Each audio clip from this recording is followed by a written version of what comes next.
Metamorphosis by Franz Kafka. 1. One morning, when Gregor Samsa woke from troubled dreams, he found himself transformed in his bed into a horrible vermin. He lay on his armor-like back, and if he lifted his head a little he could see his brown belly, slightly domed and divided by arches into stiff sections. The bedding was hardly able to cover it and seemed ready to slide off any moment. His many legs, pitifully thin compared with the size of the rest of him, waved about helplessly as he looked. "What's happened to me?" he thought. It wasn't a dream. His room, a proper human room although a little too small, lay peacefully between its four familiar walls. A collection of textile samples lay spread out on the table. Samsa was a traveling salesman, and above it there hung a picture that he had recently cut out of an illustrated magazine and housed in a nice, gilded frame. It showed a lady fitted out with a fur hat and fur boa who sat upright, raising a heavy fur muff that covered the whole of her lower arm towards the viewer. Gregor then turned to look out the window at the dull weather. Drops of rain could be heard hitting the pane, which made him feel quite sad. "How about if I sleep a little bit longer and forget all this nonsense?" he thought, but that was something he was unable to do because he was used to sleeping on his right, and in his present state couldn't get into that position. However hard he threw himself onto his right, he always rolled back to where he was.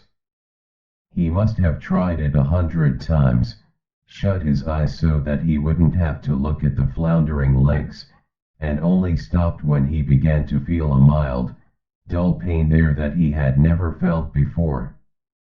"Oh, God," he thought, "what a strenuous career it is that I've chosen. Traveling day in and day out. Doing business like this takes much more effort than doing your own business at home, and on top of that there's the curse of traveling, worries about making train connections, bad and irregular food, contact with different people all the time so that you can never get to know anyone or become friendly with them. It can all go to hell."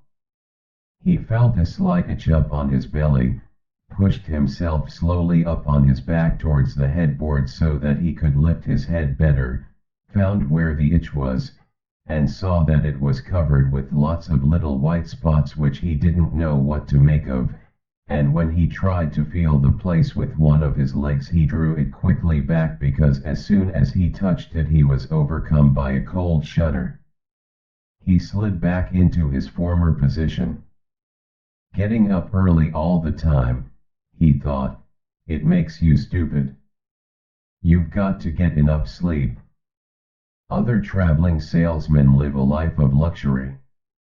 For instance, whenever I go back to the guest house during the morning to copy out the contract, these gentlemen are always still sitting there eating their breakfasts. I ought to just try that with my boss. I'd get kicked out on the spot. But who knows, maybe that would be the best thing for me.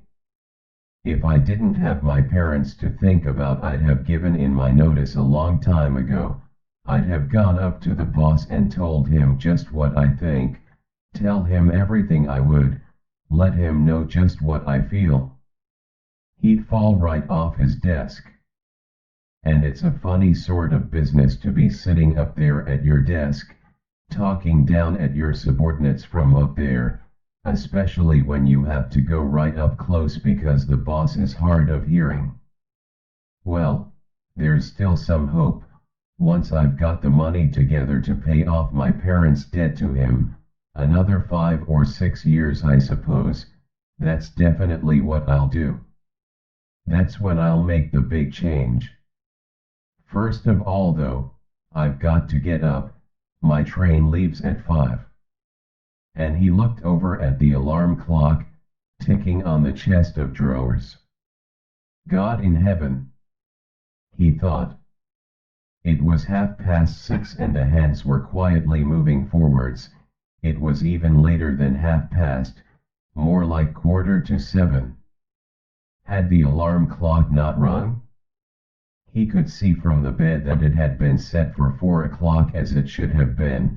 It certainly must have rung. Yes, but was it possible to quietly sleep through that furniture rattling noise? True, he had not slept peacefully, but probably all the more deeply because of that. What should he do now? The next train went at 7. If he were to catch that, he would have to rush like mad, and the collection of samples was still not packed, and he did not at all feel particularly fresh and lively. And even if he did catch the train, he would not avoid his boss's anger, as the office assistant would have been there to see the 5 o'clock train go. He would have put in his report about Gregor's not being there a long time ago. The office assistant was the boss's man, spineless, and with no understanding. What about if he reported sick? But that would be extremely strained and suspicious, as in 15 years of service Gregor had never once yet been ill. His boss would certainly come round with the doctor from the medical insurance company, accuse his parents of having a lazy son, and accept the doctor's recommendation not to make any claim, as the doctor believed that no one was ever ill but that many were work-shy. And what's more, would he have been entirely wrong in this case? Gregor did in fact, apart from excessive sleepiness after sleeping for so long, feel completely well, and even felt much hungrier than usual. He was still hurriedly thinking all this through, unable to decide to get out of the bed, when the clock struck 7:15. There was a cautious knock at the door near his head. "Gregor," somebody called. It was his mother. "It's 7:15. Didn't you want to go somewhere?" That gentle voice. Gregor was shocked when he heard his own voice answering. It could hardly be recognized as the voice he had had before. As if from deep inside him, there was a painful and uncontrollable squeaking mixed in with it.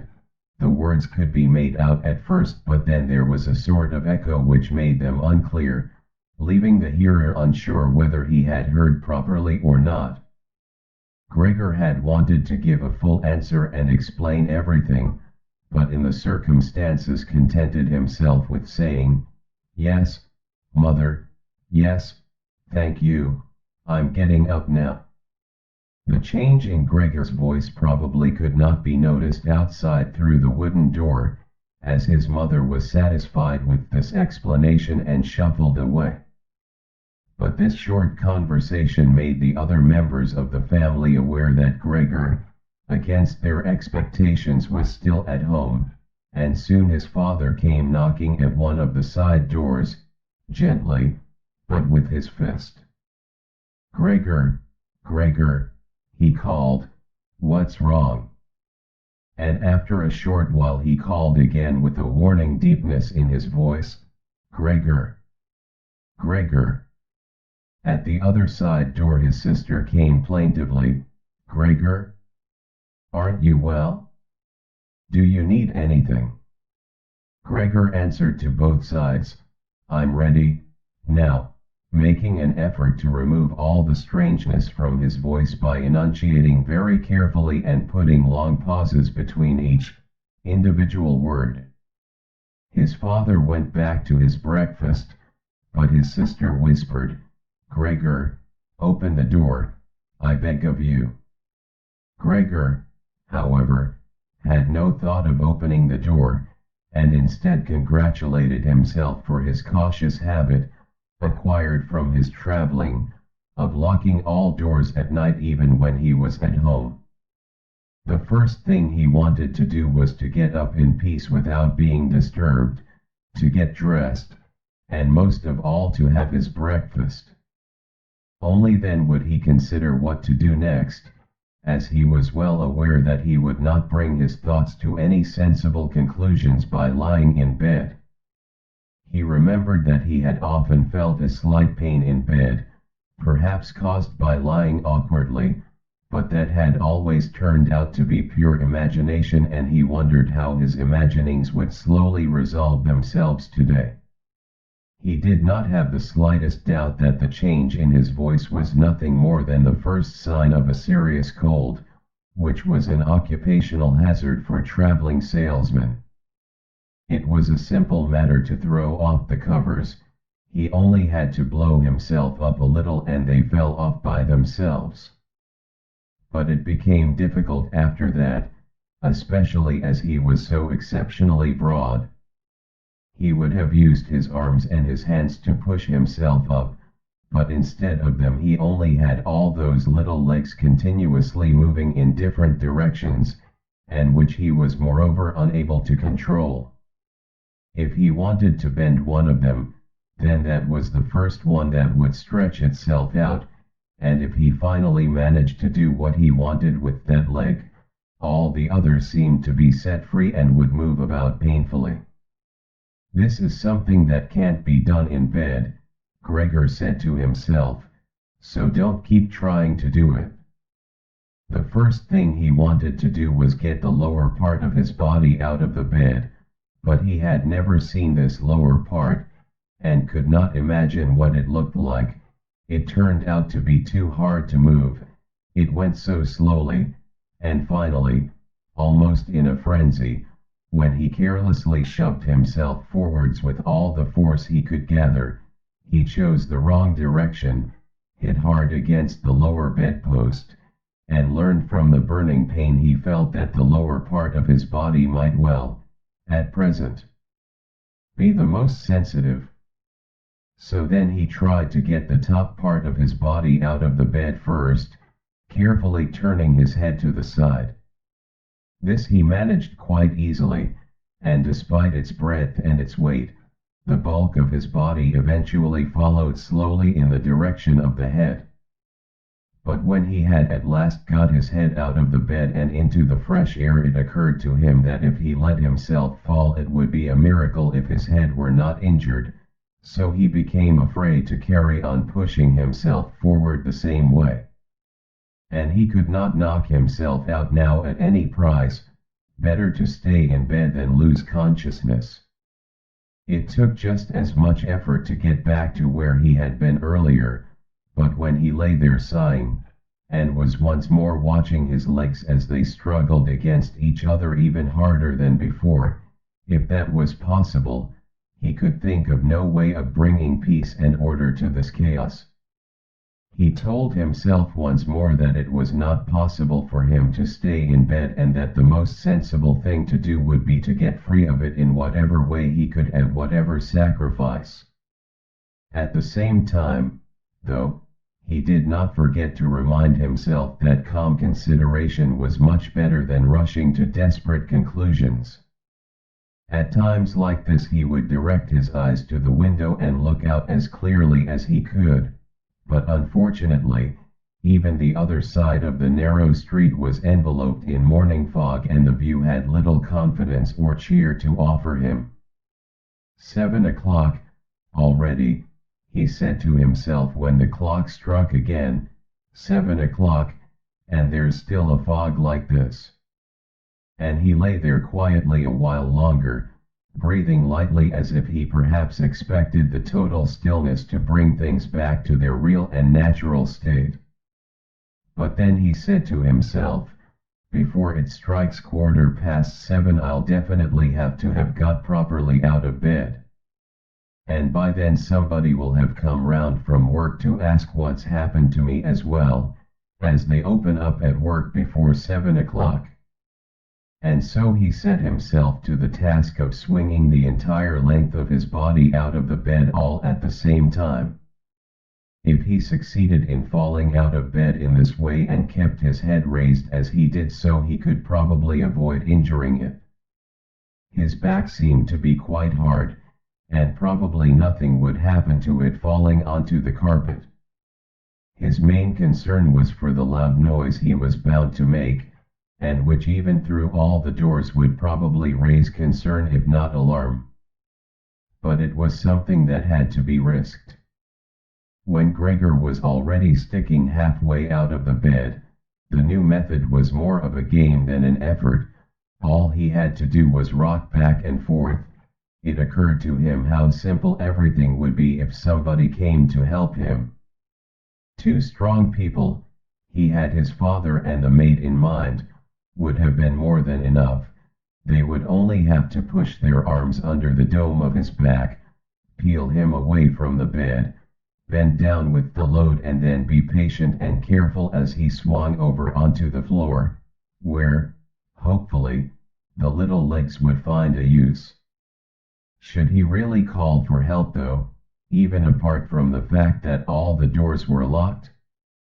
Despite all the difficulty he was in, he could not suppress a smile at this thought. After a while he had already moved so far across that it would have been hard for him to keep his balance if he rocked too hard. The time was now 7:10 and he would have to make a final decision very soon. Then there was a ring at the door of the flat. "That'll be someone from work," he said to himself, and froze very still, although his little legs only became all the more lively as they danced around. For a moment everything remained quiet. "They're not opening the door," Gregor said to himself, caught in some nonsensical hope. But then of course, the maid's firm steps went to the door as ever and opened it. Gregor only needed to hear the visitor's first words of greeting and he knew who it was, the chief clerk himself. Why did Gregor have to be the only one condemned to work for a company where they immediately became highly suspicious at the slightest shortcoming? Were all employees, every one of them, louts? Was there not one of them who was faithful and devoted, who would go so mad with pangs of conscience that he couldn't get out of bed if he didn't spend at least a couple of hours in the morning on company business? Was it really not enough to let one of the trainees make inquiries, assuming inquiries were even necessary? Did the chief clerk have to come himself, and did they have to show the whole innocent family that this was so suspicious that only the chief clerk could be trusted to have the wisdom to investigate it? And more because these thoughts had made him upset than through any proper decision, he swung himself with all his force out of the bed. There was a loud thump, but it wasn't really a loud noise. His fall was softened a little by the carpet, and Gregor's back was also more elastic than he had thought, which made the sound muffled and not too noticeable. He had not held his head carefully enough, though, and hit it as he fell. Annoyed and in pain, he turned it and rubbed it against the carpet. "Something's fallen down in there," said the chief clerk in the room on the left. Gregor tried to imagine whether something of the sort that had happened to him today could ever happen to the chief clerk too. You had to concede that it was possible. But as if in gruff reply to this question, the chief clerk's firm footsteps in his highly polished boots could now be heard in the adjoining room. From the room on his right, Gregor's sister whispered to him to let him know, "Gregor, the chief clerk is here."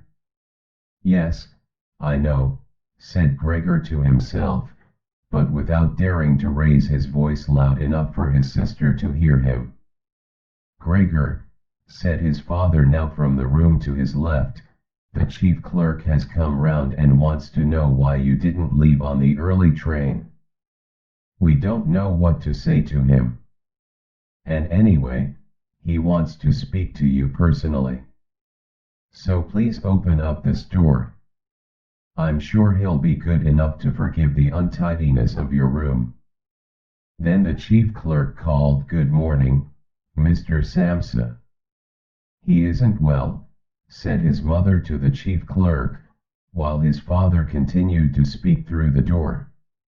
"He isn't well, please believe me. Why else would Gregor have missed a train? The lad only ever thinks about the business." It nearly makes me cross the way he never goes out in the evenings. He's been in town for a week now but stayed home every evening. He sits with us in the kitchen and just reads the paper or studies train timetables. His idea of relaxation is working with his frit saw. He's made a little frame, for instance. It only took him 2 or 3 evenings. You'll be amazed how nice it is. It's hanging up in his room. You'll see it as soon as Gregor opens the door. Anyway, I'm glad you're here. We wouldn't have been able to get Gregor to open the door by ourselves. He's so stubborn, and I'm sure he isn't well. He said this morning that he is, but he isn't. I'll be there in a moment, said Gregor slowly and thoughtfully, but without moving so that he would not miss any word of the conversation. Well, I can't think of any other way of explaining it, Mrs. Samsa, said the chief clerk. I hope it's nothing serious. But on the other hand, I must say that if we people in commerce ever become slightly unwell, then, fortunately, or unfortunately as you like, we simply have to overcome it because of business considerations. Can the chief clerk come in to see you now then? Asked his father impatiently, knocking at the door again. No, said Gregor. In the room on his right there followed a painful silence. In the room on his left his sister began to cry. So why did his sister not go and join the others? She had probably only just got up and had not even begun to get dressed. And why was she crying? Was it because he had not got up, and had not let the chief clerk in, because he was in danger of losing his job, and if that happened his boss would once more pursue their parents with the same demands as before? There was no need to worry about things like that yet. Gregor was still there and had not the slightest intention of abandoning his family. For the time being he just lay there on the carpet, and no one who knew the condition he was in would seriously have expected him to let the chief clerk in. It was only a minor discourtesy, and a suitable excuse could easily be found for it later on. It was not something for which Gregor could be sacked on the spot. And it seemed to Gregor much more sensible to leave him now in peace instead of disturbing him with talking at him and crying. But the others didn't know what was happening. They were worried. That would excuse their behavior. The chief clerk now raised his voice. Mr. Samsa, he called to him, what is wrong? You barricade yourself in your room. Give us no more than yes or no for an answer. You are causing serious and unnecessary concern to your parents and you fail, and I mention this just by the way, you fail to carry out your business duties in a way that is quite unheard of. I'm speaking here on behalf of your parents and of your employer, and really must request a clear and immediate explanation. I am astonished, quite astonished. I thought I knew you as a calm and sensible person, and now you suddenly seem to be showing off with peculiar whims. This morning, your employer did suggest a possible reason for your failure to appear. It's true, it had to do with the money that was recently entrusted to you, but I came near to giving him my word of honor that that could not be the right explanation. But now that I see your incomprehensible stubbornness, I no longer feel any wish whatsoever to intercede on your behalf. And nor is your position all that secure. I had originally intended to say all this to you in private, but since you cause me to waste my time here for no good reason, I don't see why your parents should not also learn of it. Your turnover has been very unsatisfactory of late.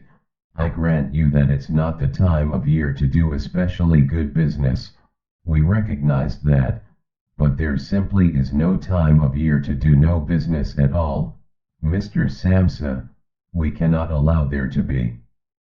But sir, called Gregor, beside himself and forgetting all else in the excitement. "I'll open up immediately, just a moment. I'm slightly unwell, an attack of dizziness, I haven't been able to get up. I'm still in bed now. I'm quite fresh again now, though. I'm just getting out of bed. Just a moment. Be patient. It's not quite as easy as I'd thought. I'm quite alright now, though. It's shocking, what can suddenly happen to a person. I was quite alright last night, my parents know about it, perhaps better than me. I had a small symptom of it last night already. They must have noticed it. I don't know why I didn't let you know at work.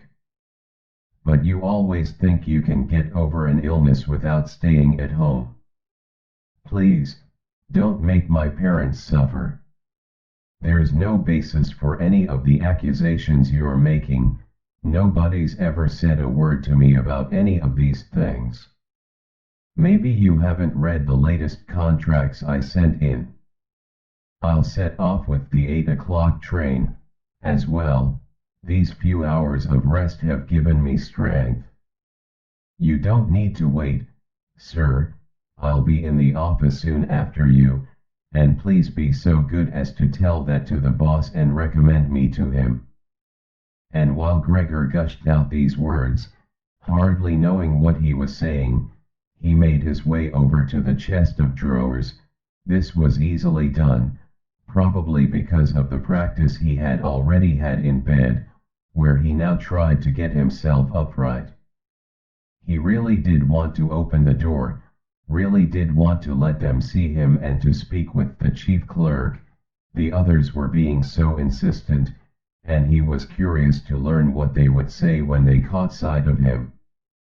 If they were shocked, then it would no longer be Gregor's responsibility and he could rest.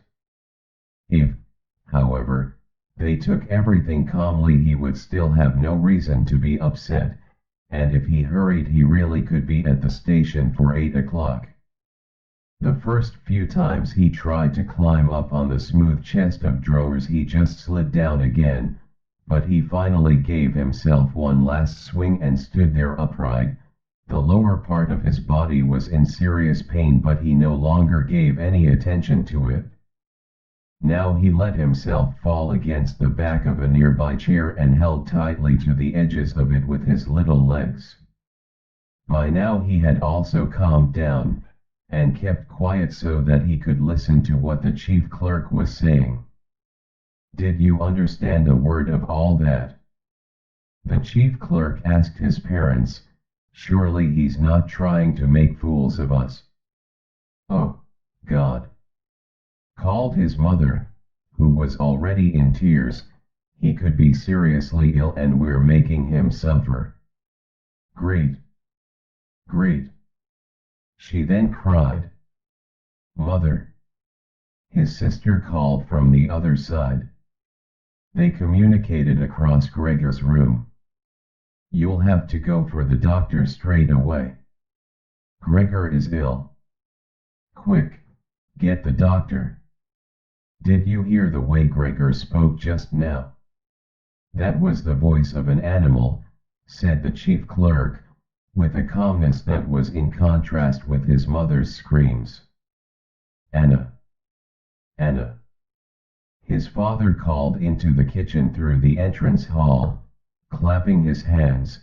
"Get a locksmith here, now."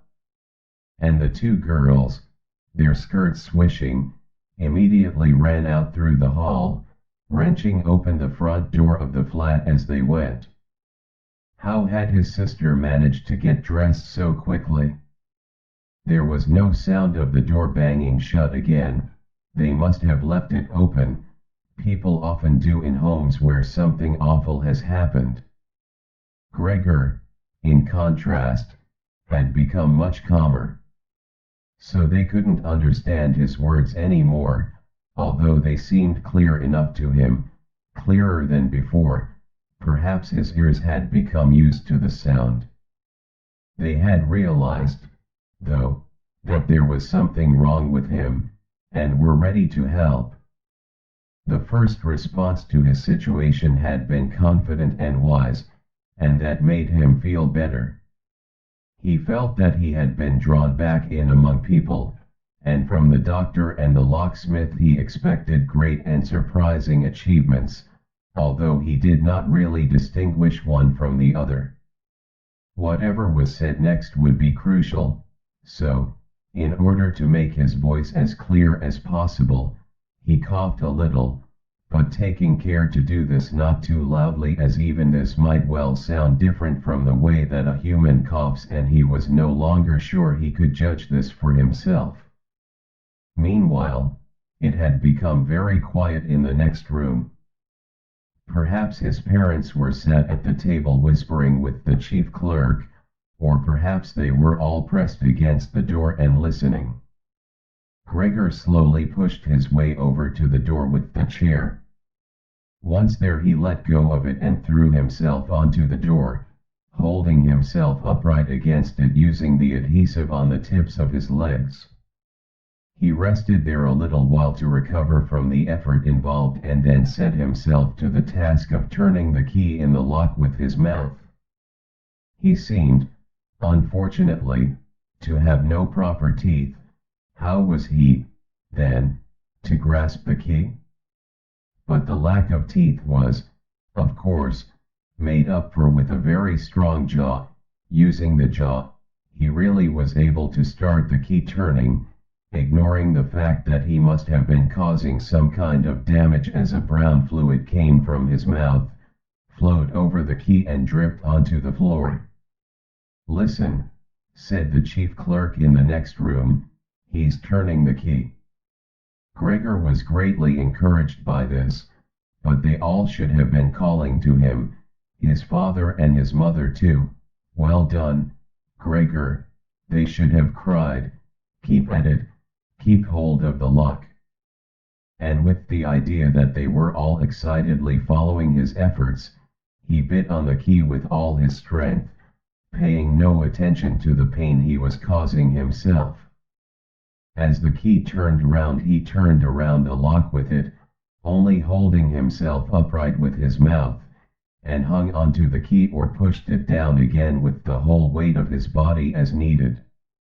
The clear sound of the lock as it snapped back was Gregor's sign that he could break his concentration, and as he regained his breath he said to himself, "So, I didn't need the locksmith after all." Then he lay his head on the handle of the door to open it completely. Because he had to open the door in this way, it was already wide open before he could be seen. He had first to slowly turn himself around one of the double doors, and he had to do it very carefully if he did not want to fall flat on his back before entering the room.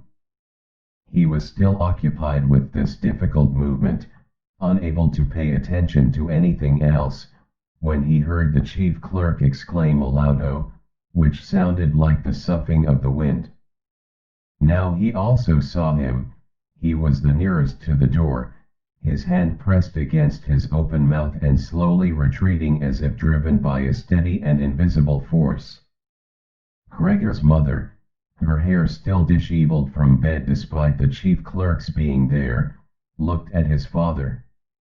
Then she unfolded her arms, took 2 steps forward towards Gregor and sank down onto the floor into her skirts that spread themselves out around her as her head disappeared down onto her breast. His father looked hostile, and clenched his fists as if wanting to knock Gregor back into his room.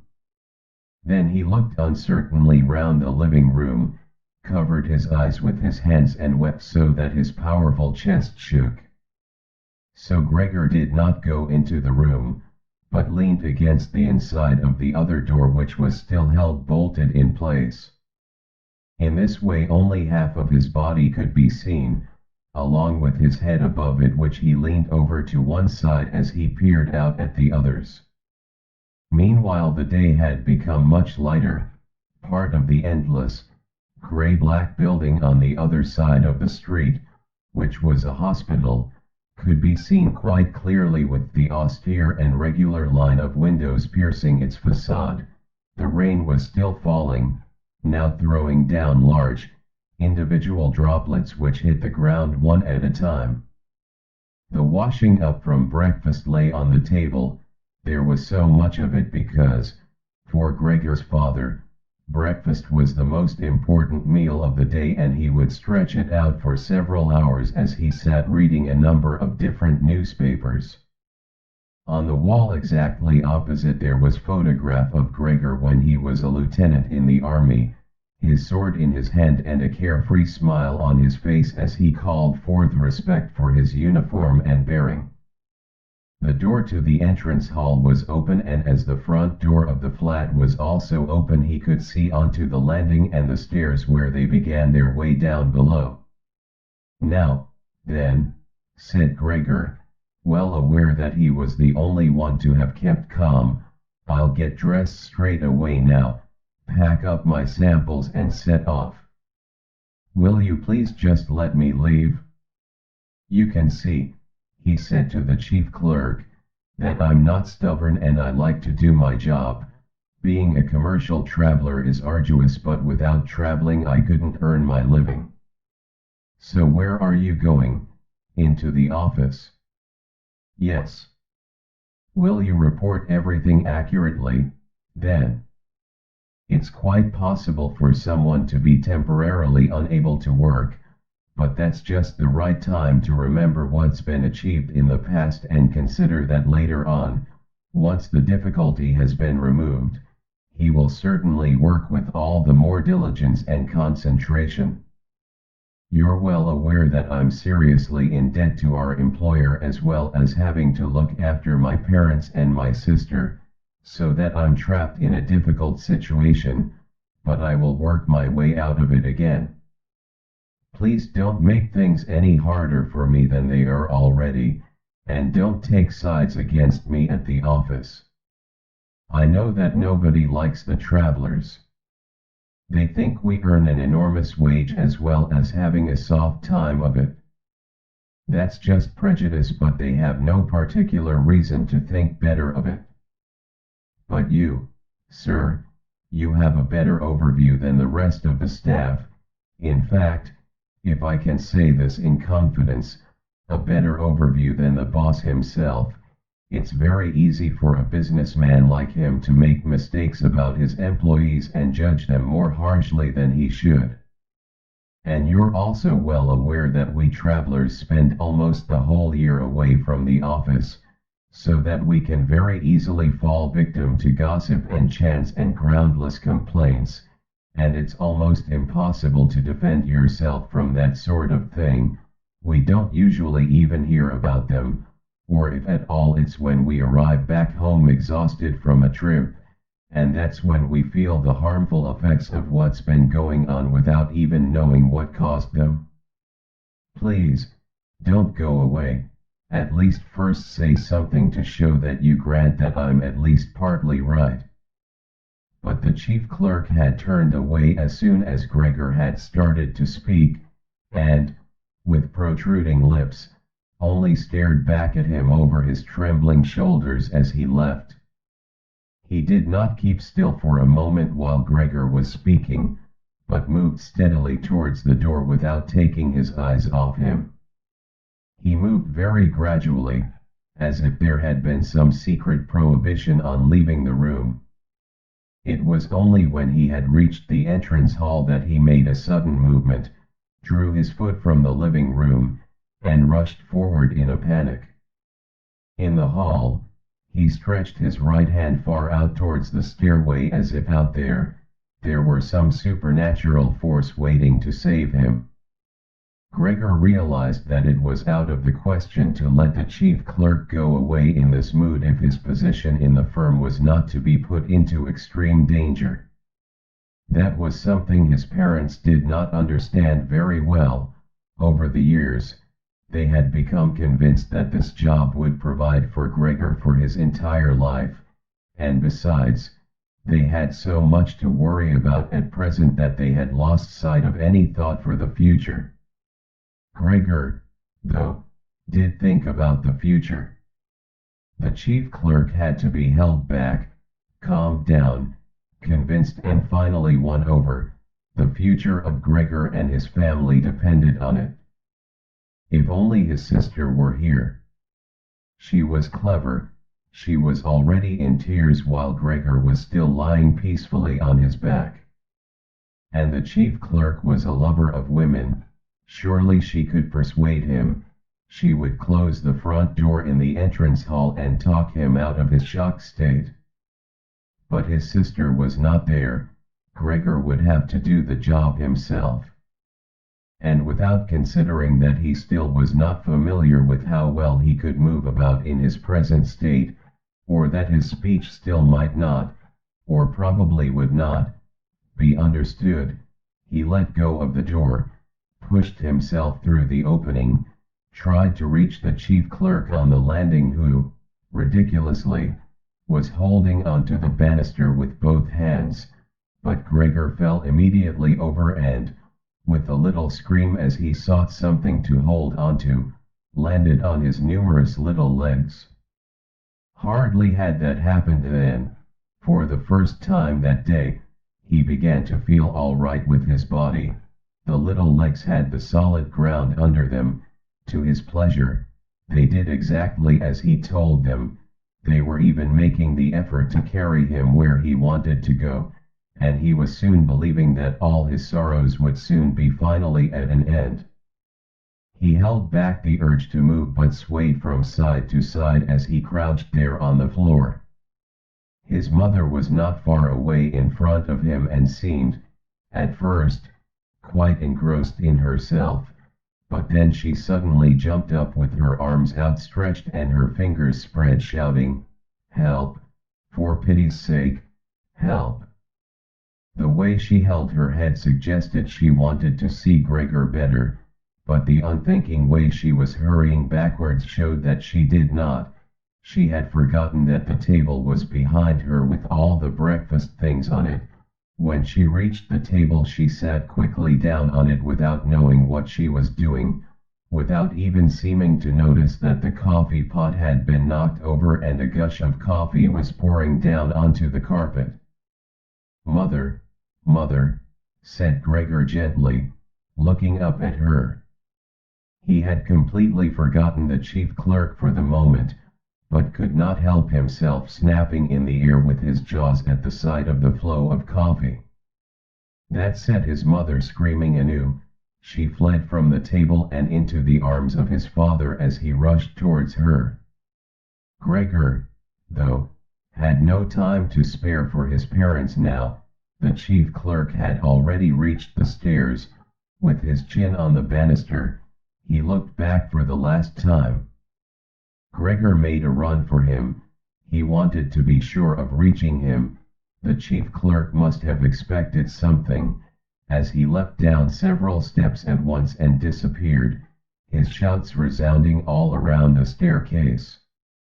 The flight of the chief clerk seemed, unfortunately, to put Gregor's father into a panic as well. Until then he had been relatively self-controlled, but now, instead of running after the chief clerk himself, or at least not impeding Gregor as he ran after him, Gregor's father seized the chief clerk's stick in his right hand. The chief clerk had left it behind on a chair, along with his hat and overcoat, picked up a large newspaper from the table with his left, and used them to drive Gregor back into his room, stamping his foot at him as he went. Gregor's appeals to his father were of no help. His appeals were simply not understood. However much he humbly turned his head, his father merely stamped his foot all the harder. Across the room, despite the chilly weather, Gregor's mother had pulled open a window, leaned far out of it and pressed her hands to her face. A strong draft of air flew in from the street towards the stairway. The curtains flew up. The newspapers on the table fluttered and some of them were blown onto the floor. Nothing would stop Gregor's father as he drove him back, making hissing noises at him like a wild man. Gregor had never had any practice in moving backwards and was only able to go very slowly. If Gregor had only been allowed to turn round, he would have been back in his room straight away, but he was afraid that if he took the time to do that, his father would become impatient, and there was the threat of a lethal blow to his back or head from the stick in his father's hand any moment. Eventually, though, Gregor realized that he had no choice as he saw, to his disgust, that he was quite incapable of going backwards in a straight line, so he began, as quickly as possible and with frequent anxious glances at his father, to turn himself round. It went very slowly, but perhaps his father was able to see his good intentions as he did nothing to hinder him. In fact, now and then he used the tip of his stick to give directions from a distance as to which way to turn. If only his father would stop that unbearable hissing. It was making Gregor quite confused. When he had nearly finished turning round, still listening to that hissing, he made a mistake and turned himself back a little the way he had just come. He was pleased when he finally had his head in front of the doorway, but then saw that it was too narrow, and his body was too broad to get through it without further difficulty. In his present mood, it obviously did not occur to his father to open the other of the double doors so that Gregor would have enough space to get through. He was merely fixed on the idea that Gregor should be got back into his room as quickly as possible. Nor would he ever have allowed Gregor the time to get himself upright as preparation for getting through the doorway. What he did, making more noise than ever, was to drive Gregor forwards all the harder as if there had been nothing in the way. It sounded to Gregor as if there was now more than one father behind him. It was not a pleasant experience, and Gregor pushed himself into the doorway without regard for what might happen. One side of his body lifted itself. He lay at an angle in the doorway. One flank scraped on the white door and was painfully injured, leaving vile brown flecks on it. Soon he was stuck fast and would not have been able to move at all by himself. The little legs along one side hung quivering in the air while those on the other side were pressed painfully against the ground. Then his father gave him a hefty shove from behind, which released him from where he was held and sent him flying, and heavily bleeding, deep into his room. The door was slammed shut with the stick. Then, finally, all was quiet. 2. It was not until it was getting dark that evening that Gregor awoke from his deep and coma-like sleep. He would have woken soon afterwards anyway, even if he hadn't been disturbed, as he had had enough sleep and felt fully rested. But he had the impression that some hurried steps and the sound of the door leading into the front room being carefully shut had woken him. The light from the electric street lamps shone palely here and there onto the ceiling and tops of the furniture, but down below, where Gregor was, it was dark. He pushed himself over to the door, feeling his way clumsily with his antennae, of which he was now beginning to learn the value, in order to see what had been happening there. The whole of his left side seemed like one painfully stretched scar, and he limped badly on his 2 rows of legs. One of the legs had been badly injured in the events of that morning. It was nearly a miracle that only one of them had been, and dragged along lifelessly. It was only when he had reached the door that he realized what it actually was that had drawn him over to it. It was the smell of something to eat. By the door there was a dish filled with sweetened milk with little pieces of white bread floating in it. He was so pleased he almost laughed, as he was even hungrier than he had been that morning, and immediately dipped his head into the milk, nearly covering his eyes with it. But he soon drew his head back again in disappointment. Not only did the pain in his tender left side make it difficult to eat the food, He was only able to eat if his whole body worked together as a snuffling whole, but the milk did not taste at all nice.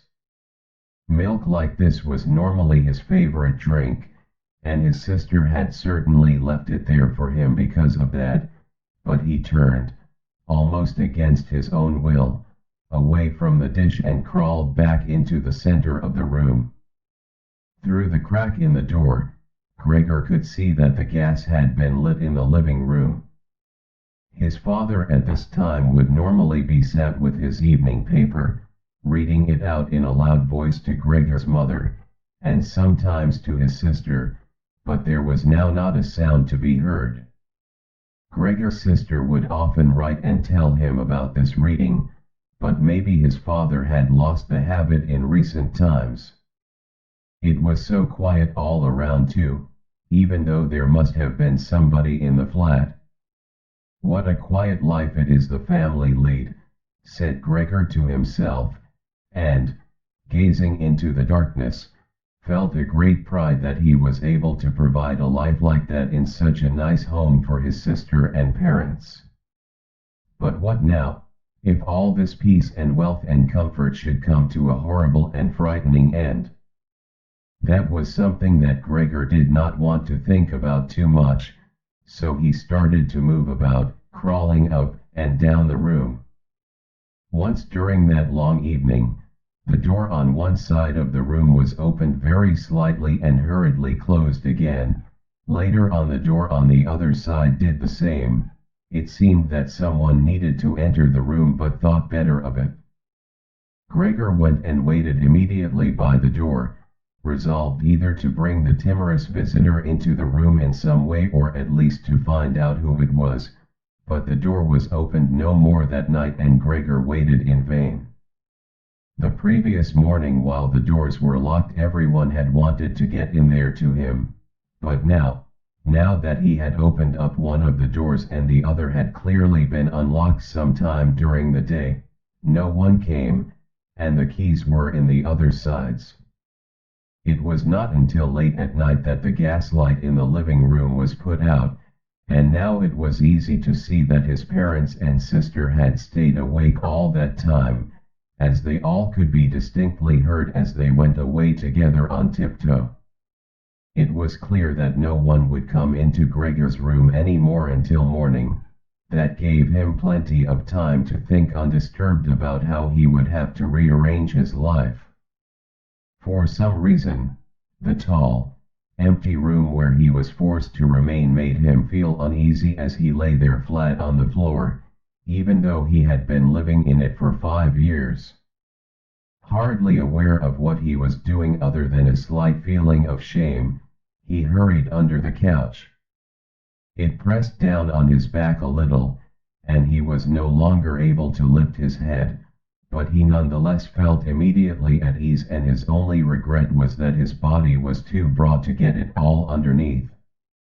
He spent the whole night there. Some of the time he passed in a light sleep, although he frequently woke from it in alarm because of his hunger, and some of the time was spent in worries and vague hopes which, however, always led to the same conclusion.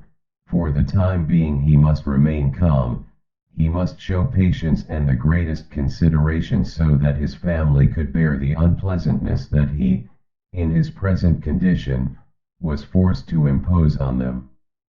Gregor soon had the opportunity to test the strength of his decisions, as early the next morning, almost before the night had ended, his sister, nearly fully dressed, opened the door from the front room and looked anxiously in. She did not see him straight away, but when she did notice him under the couch, he had to be somewhere, for God's sake, he couldn't have flown away. She was so shocked that she lost control of herself and slammed the door shut again from outside. But she seemed to regret her behavior, as she opened the door again straight away and came in on tiptoe as if entering the room of someone seriously ill or even of a stranger. Gregor had pushed his head forward, right to the edge of the couch, and watched her. Would she notice that he had left the milk as it was, realize that it was not from any lack of hunger and bring him in some other food that was more suitable? If she didn't do it herself, he would rather go hungry than draw her attention to it, although he did feel a terrible urge to rush forward from under the couch, throw himself at his sister's feet and beg her for something good to eat. However, his sister noticed the full dish immediately and looked at it and the few drops of milk splashed around it with some surprise. She immediately picked it up, using a rag, not her bare hands, and carried it out. Gregor was extremely curious as to what she would bring in its place, imagining the wildest possibilities, but he never could have guessed what his sister, in her goodness, actually did bring. In order to test his taste, she brought him a whole selection of things, all spread out on an old newspaper. There were old, half-rotten vegetables, bones from the evening meal, covered in white sauce that had gone hard, a few raisins and almonds, some cheese that Gregor had declared inedible 2 days before, a dry roll and some bread spread with butter and salt. As well as all that, she had poured some water into the dish, which had probably been permanently set aside for Gregor's use, and placed it beside them. Then, out of consideration for Gregor's feelings, as she knew that he would not eat in front of her, she hurried out again and even turned the key in the lock so that Gregor would know he could make things as comfortable for himself as he liked. Gregor's little legs whirred. At last he could eat. What's more, his injuries must already have completely healed, as he found no difficulty in moving. This amazed him, as more than a month earlier he had cut his finger slightly with a knife. He thought of how his finger had still hurt the day before yesterday. Am I less sensitive than I used to be, then? He thought, and was already sucking greedily at the cheese which had immediately, almost compellingly, attracted him much more than the other foods on the newspaper. Quickly, one after another, his eyes watering with pleasure, he consumed the cheese, the vegetables, and the sauce. The fresh foods, on the other hand, he didn't like at all, and even dragged the things he did want to eat a little way away from them because he couldn't stand the smell. Long after he had finished eating and lay lethargic in the same place, his sister slowly turned the key in the lock as a sign to him that he should withdraw. He was immediately startled, although he had been half asleep, and he hurried back under the couch. But he needed great self-control to stay there even for the short time that his sister was in the room, as eating so much food had rounded out his body a little and he could hardly breathe in that narrow space. Half suffocating, he watched with bulging eyes as his sister unself-consciously took a broom and swept up the leftovers, mixing them in with the food he had not even touched at all, as if it could not be used anymore. She quickly dropped it all into a bin, closed it with its wooden lid, and carried everything out. She had hardly turned her back before Gregor came out again from under the couch and stretched himself. This was how Gregor received his food each day now, once in the morning while his parents and the maid were still asleep, and the second time after everyone had eaten their meal at midday, as his parents would sleep for a little while then as well, and Gregor's sister would send the maid away on some errand. Gregor's father and mother certainly did not want him to starve either, but perhaps it would have been more than they could stand to have any more experience of his feeding than being told about it, and perhaps his sister wanted to spare them what distress she could, as they were indeed suffering enough. It was impossible for Gregor to find out what they had told the doctor and the locksmith that first morning to get them out of the flat. As nobody could understand him, nobody, not even his sister, thought that he could understand them, so he had to be content to hear his sister's sighs and appeals to the saints as she moved about his room. It was only later, when she had become a little more used to everything, there was, of course, no question of her ever becoming fully used to the situation, that Gregor would sometimes catch a friendly comment, or at least a comment that could be construed as friendly. "He's enjoyed his dinner today," she might say when he had diligently cleared away all the food left for him, or if he left most of it, which slowly became more and more frequent, she would often say, sadly, "Now everything's just been left there again." Although Gregor wasn't able to hear any news directly, he did listen to much of what was said in the next rooms, and whenever he heard anyone speaking he would scurry straight to the appropriate door and press his whole body against it. There was seldom any conversation, especially at first, that was not about him in some way, even if only in secret. For 2 whole days, all the talk at every mealtime was about what they should do now, but even between meals they spoke about the same subject as there were always at least 2 members of the family at home. Nobody wanted to be at home by themselves, and it was out of the question to leave the flat entirely empty. And on the very first day the maid had fallen to her knees and begged Gregor's mother to let her go without delay.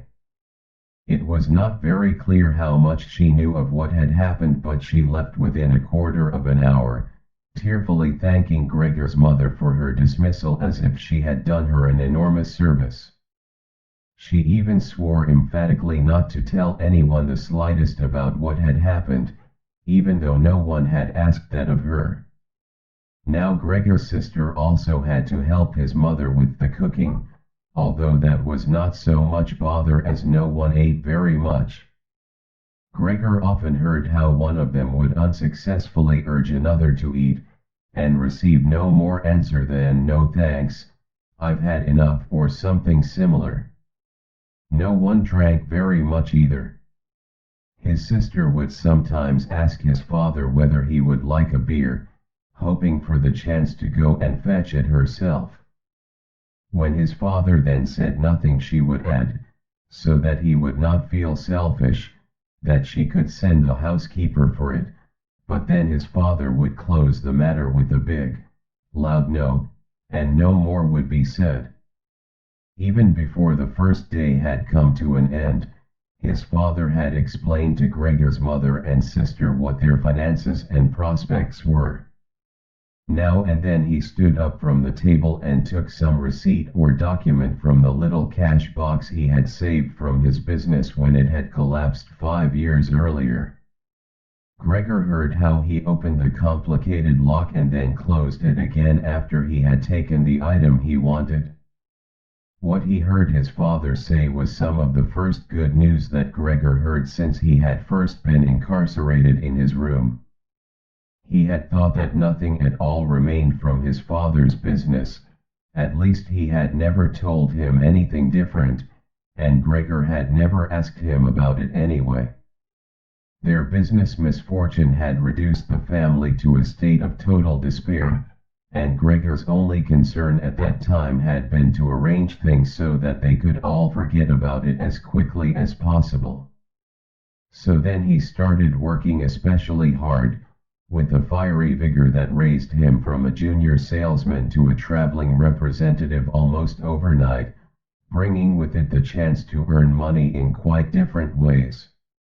Gregor converted his success at work straight into cash that he could lay on the table at home for the benefit of his astonished and delighted family. They had been good times and they had never come again, at least not with the same splendor, even though Gregor had later earned so much that he was in a position to bear the costs of the whole family, and did bear them. They had even got used to it, both Gregor and the family. They took the money with gratitude and he was glad to provide it, although there was no longer much warm affection given in return. Gregor only remained close to his sister now. Unlike him, She was very fond of music and a gifted and expressive violinist.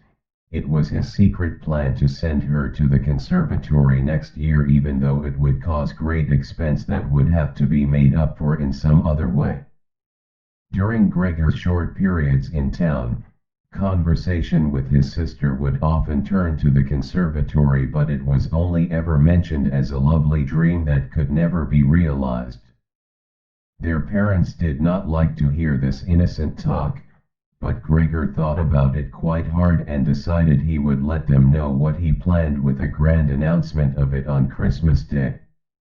That was the sort of totally pointless thing that went through his mind in his present state, pressed upright against the door and listening. There were times when he simply became too tired to continue listening, when his head would fall wearily against the door and he would pull it up again with a start, as even the slightest noise he caused would be heard next door and they would all go silent. "What's that he's doing now?" his father would say after a while, clearly having gone over to the door, and only then would the interrupted conversation slowly be taken up again. When explaining things, his father repeated himself several times, partly because it was a long time since he had been occupied with these matters himself, and partly because Gregor's mother did not understand everything the first time.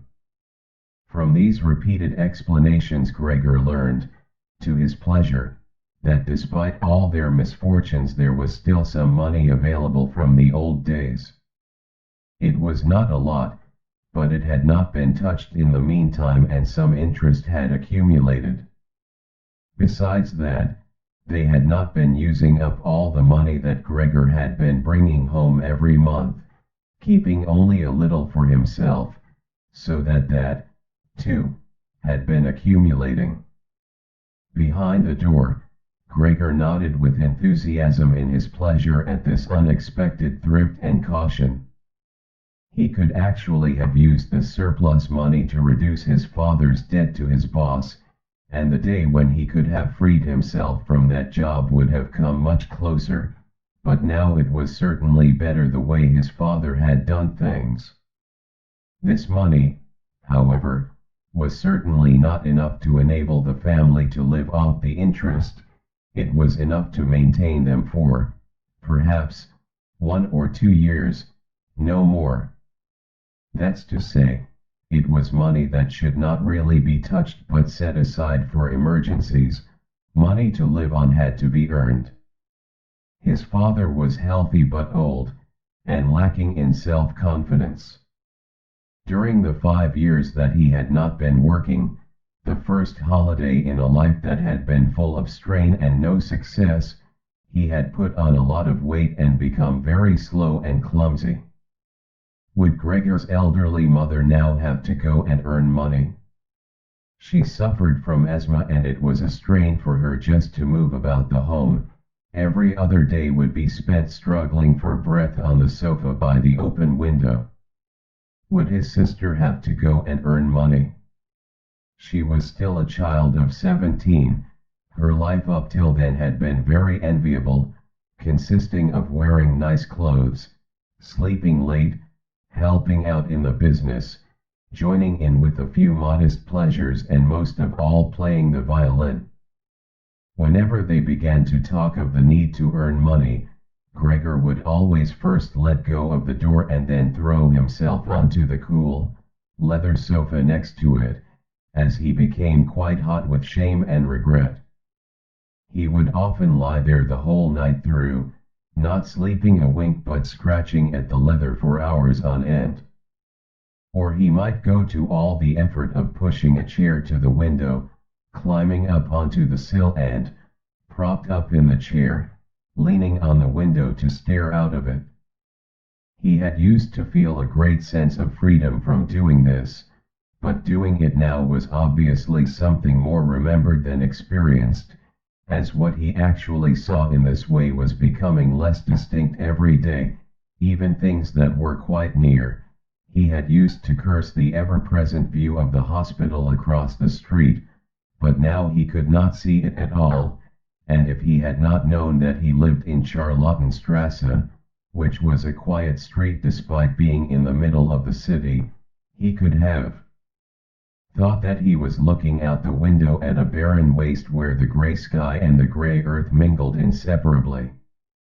His observant sister only needed to notice the chair twice before she would always push it back to its exact position by the window after she had tidied up the room, and even left the inner pane of the window open from then on. If Gregor had only been able to speak to his sister and thank her for all that she had to do for him, it would have been easier for him to bear it, but as it was, it caused him pain. His sister, naturally, tried as far as possible to pretend there was nothing burdensome about it, and the longer it went on, of course, the better she was able to do so. But as time went by, Gregor was also able to see through it all so much better. It had even become very unpleasant for him, now, whenever she entered the room. No sooner had she come in than she would quickly close the door as a precaution so that no one would have to suffer the view into Gregor's room. Then she would go straight to the window and pull it hurriedly open, almost as if she were suffocating. Even if it was cold, she would stay at the window breathing deeply for a little while. She would alarm Gregor twice a day with this running about and noise making. He would stay under the couch shivering the whole while, knowing full well that she would certainly have liked to spare him this ordeal, but it was impossible for her to be in the same room with him with the windows closed. One day, about a month after Gregor's transformation, when his sister no longer had any particular reason to be shocked at his appearance, she came into the room a little earlier than usual and found him still staring out the window, motionless, and just where he would be most horrible. In itself, his sister's not coming into the room would have been no surprise for Gregor, as it would have been difficult for her to immediately open the window while he was still there. But not only did she not come in, she went straight back and closed the door behind her. A stranger would have thought he had threatened her and tried to bite her. Gregor went straight to hide himself under the couch, of course, but he had to wait until midday before his sister came back, and she seemed much more uneasy than usual. It made him realize that she still found his appearance unbearable and would continue to do so. She probably even had to overcome the urge to flee when she saw the little bit of him that protruded from under the couch. One day, in order to spare her even the sight, he spent 4 hours carrying the bed sheet over to the couch on his back and arranged it so that he was completely covered and his sister would not be able to see him even if she bent down. If she did not think the sheet was necessary, then all she had to do was take it off again, as it was clear enough that it was no pleasure for Gregor to cut himself off so completely. She left the sheet where it was. Gregor even thought he glimpsed a look of gratitude one time when he carefully looked out from under the sheet to see how his sister liked the new arrangement. For the first 14 days, Gregor's parents could not bring themselves to come into the room to see him. He would often hear them say how they appreciated all the new work his sister was doing, even though, before, they had seen her as a girl who was somewhat useless and frequently been annoyed with her. But now the two of them, father and mother, would often both wait outside the door of Gregor's room while his sister tidied up in there, and as soon as she went out again she would have to tell them exactly how everything looked, what Gregor had eaten, how he had behaved this time, and whether, perhaps, any slight improvement could be seen. His mother also wanted to go in and visit Gregor relatively soon, but his father and sister at first persuaded her against it. Gregor listened very closely to all this, and approved fully. Later, though, she had to be held back by force, which made her call out, "Let me go and see Gregor. He is my unfortunate son. Can't you understand I have to see him? And Gregor would think to himself that maybe it would be better if his mother came in, not every day of course, but one day a week, perhaps. She could understand everything much better than his sister who, for all her courage, was still just a child after all, and really might not have had an adult's appreciation of the burdensome job she had taken on. Gregor's wish to see his mother was soon realized. Out of consideration for his parents, Gregor wanted to avoid being seen at the window during the day. The few square meters of the floor did not give him much room to crawl about. It was hard to just lie quietly through the night. His food soon stopped giving him any pleasure at all, and so, to entertain himself, he got into the habit of crawling up and down the walls and ceiling. He was especially fond of hanging from the ceiling. It was quite different from lying on the floor. He could breathe more freely. His body had a light swing to it, and up there, relaxed and almost happy, it might happen that he would surprise even himself by letting go of the ceiling and landing on the floor with a crash. But now, of course, he had far better control of his body than before and, even with a fall as great as that, caused himself no damage. Very soon his sister noticed Gregor's new way of entertaining himself. He had, after all, left traces of the adhesive from his feet as he crawled about, and got it into her head to make it as easy as possible for him by removing the furniture that got in his way, especially the chest of drawers and the desk. Now, this was not something that she would be able to do by herself. She did not dare to ask for help from her father. The 16-year-old maid had carried on bravely since the cook had left, but she certainly would not have helped in this. She had even asked to be allowed to keep the kitchen locked at all times and never to have to open the door unless it was especially important. So his sister had no choice but to choose some time when Gregor's father was not there and fetch his mother to help her. As she approached the room, Gregor could hear his mother express her joy, but once at the door she went silent. First, of course, his sister came in and looked round to see that everything in the room was all right, and only then did she let her mother enter. Gregor had hurriedly pulled the sheet down lower over the couch and put more folds into it so that everything really looked as if it had just been thrown down by chance. Gregor also refrained, this time, from spying out from under the sheet. He gave up the chance to see his mother until later and was simply glad that she had come. "You can come in, he can't be seen," said his sister, obviously leading her in by the hand.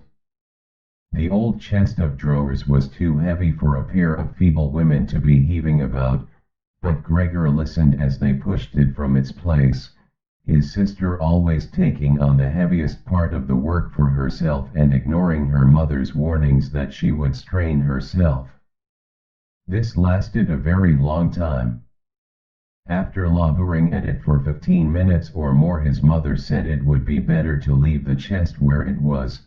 For one thing, it was too heavy for them to get the job finished before Gregor's father got home, and leaving it in the middle of the room it would be in his way even more. And for another thing, it wasn't even sure that taking the furniture away would really be any help to him. She thought just the opposite. The sight of the bare wall saddened her right to her heart, and why wouldn't Gregor feel the same way about it? He'd been used to this furniture in his room for a long time, and it would make him feel abandoned to be in an empty room like that.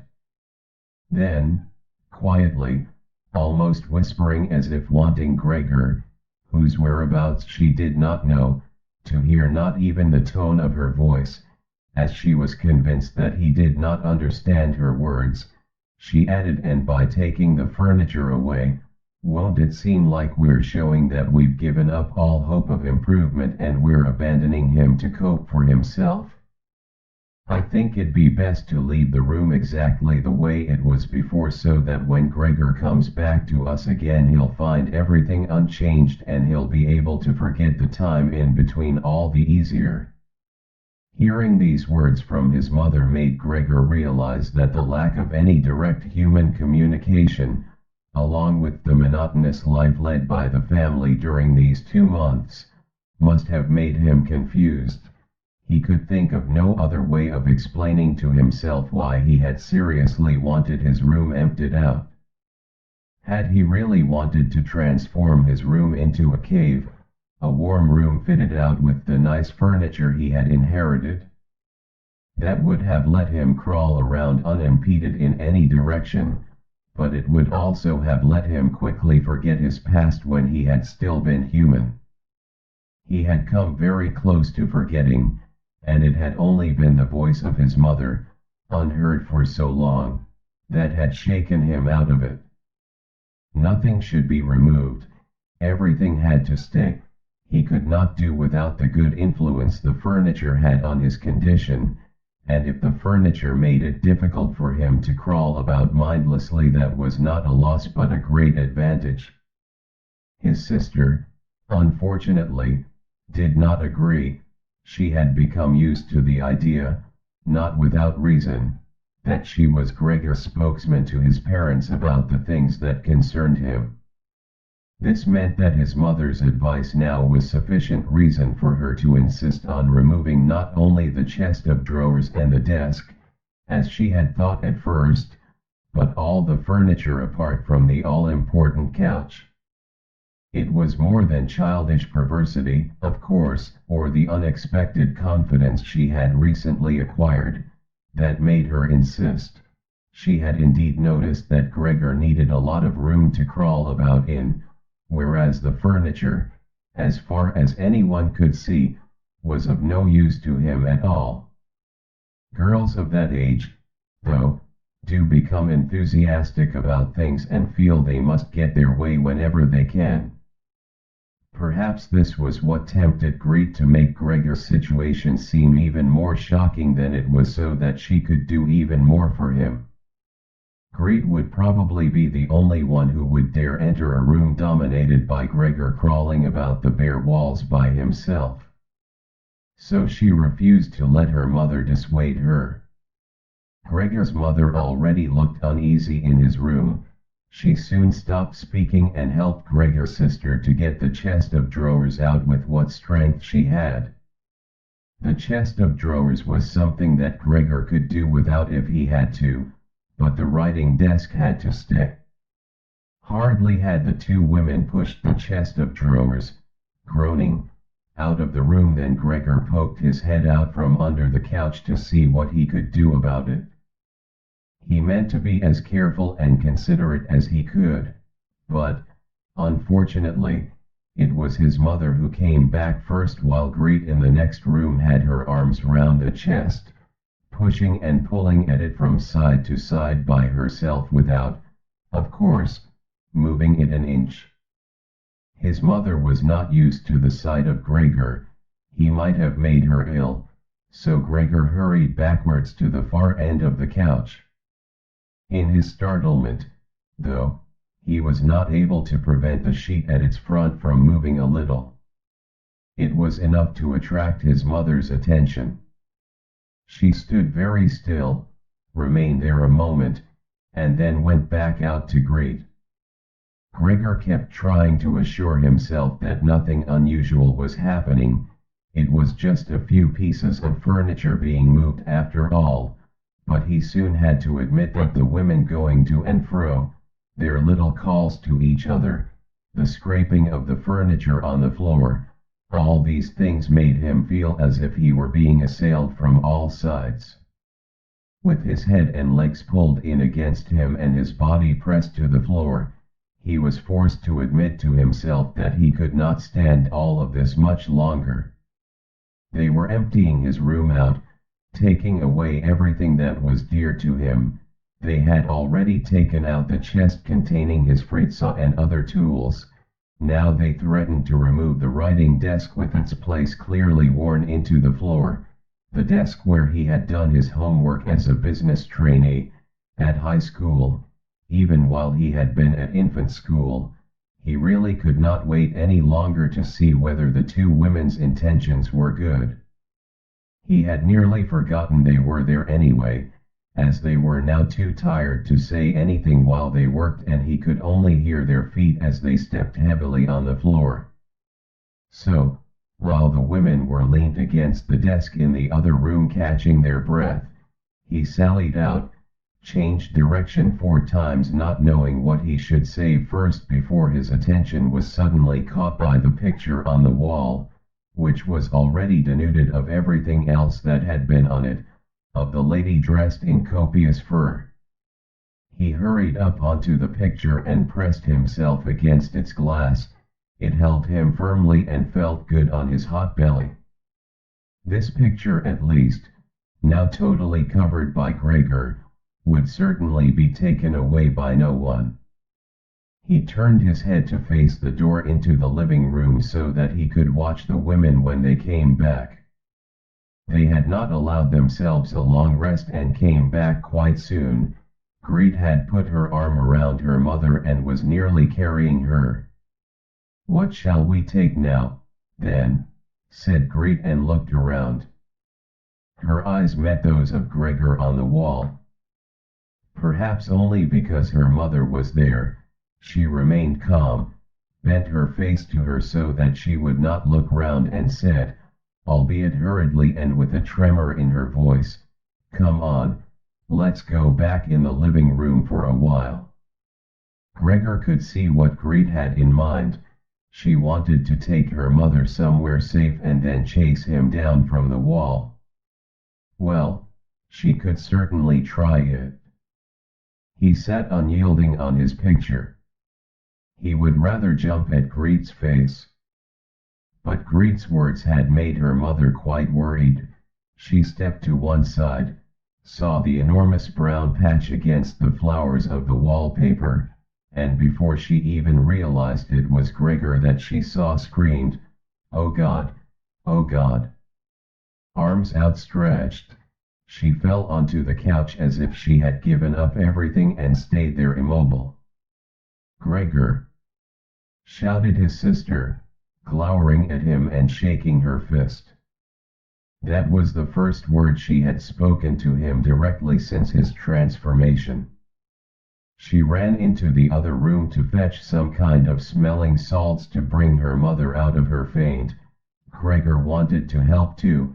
He could save his picture later, although he stuck fast to the glass and had to pull himself off by force. Then he, too, ran into the next room as if he could advise his sister like in the old days, but he had to just stand behind her doing nothing.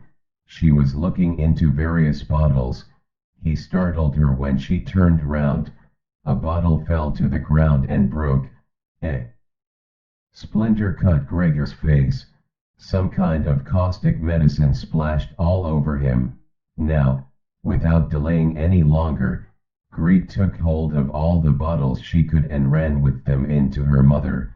She slammed the door shut with her foot.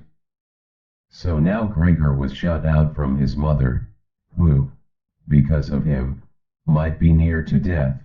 He could not open the door if he did not want to chase his sister away, and she had to stay with his mother.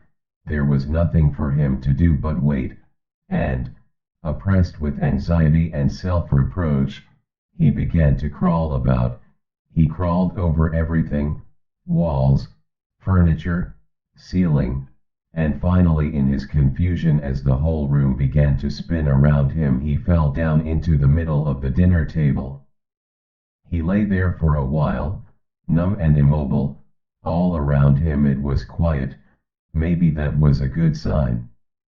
Then there was someone at the door. The maid, of course, had locked herself in her kitchen so that Greet would have to go and answer it. His father had arrived home. "What's happened?" were his first words. Greet's appearance must have made everything clear to him. She answered him with subdued voice, and openly pressed her face into his chest. "Mother's fainted, but she's better now." Gregor got out. "Just as I expected," said his father, "just as I always said, but you women wouldn't listen, would you?" It was clear to Gregor that Greet had not said enough and that his father took it to mean that something bad had happened, that he was responsible for some act of violence. That meant Gregor would now have to try to calm his father, as he did not have the time to explain things to him even if that had been possible. So he fled to the door of his room and pressed himself against it so that his father, when he came in from the hall, could see straight away that Gregor had the best intentions and would go back into his room without delay, that it would not be necessary to drive him back but that they had only to open the door and he would disappear. His father, though, was not in the mood to notice subtleties like that. "Ah!" he shouted as he came in, sounding as if he were both angry and glad at the same time. Gregor drew his head back from the door and lifted it towards his father. He really had not imagined his father the way he stood there now. Of late, with his new habit of crawling about, he had neglected to pay attention to what was going on the rest of the flat the way he had done before. He really ought to have expected things to have changed, but still, was that really his father?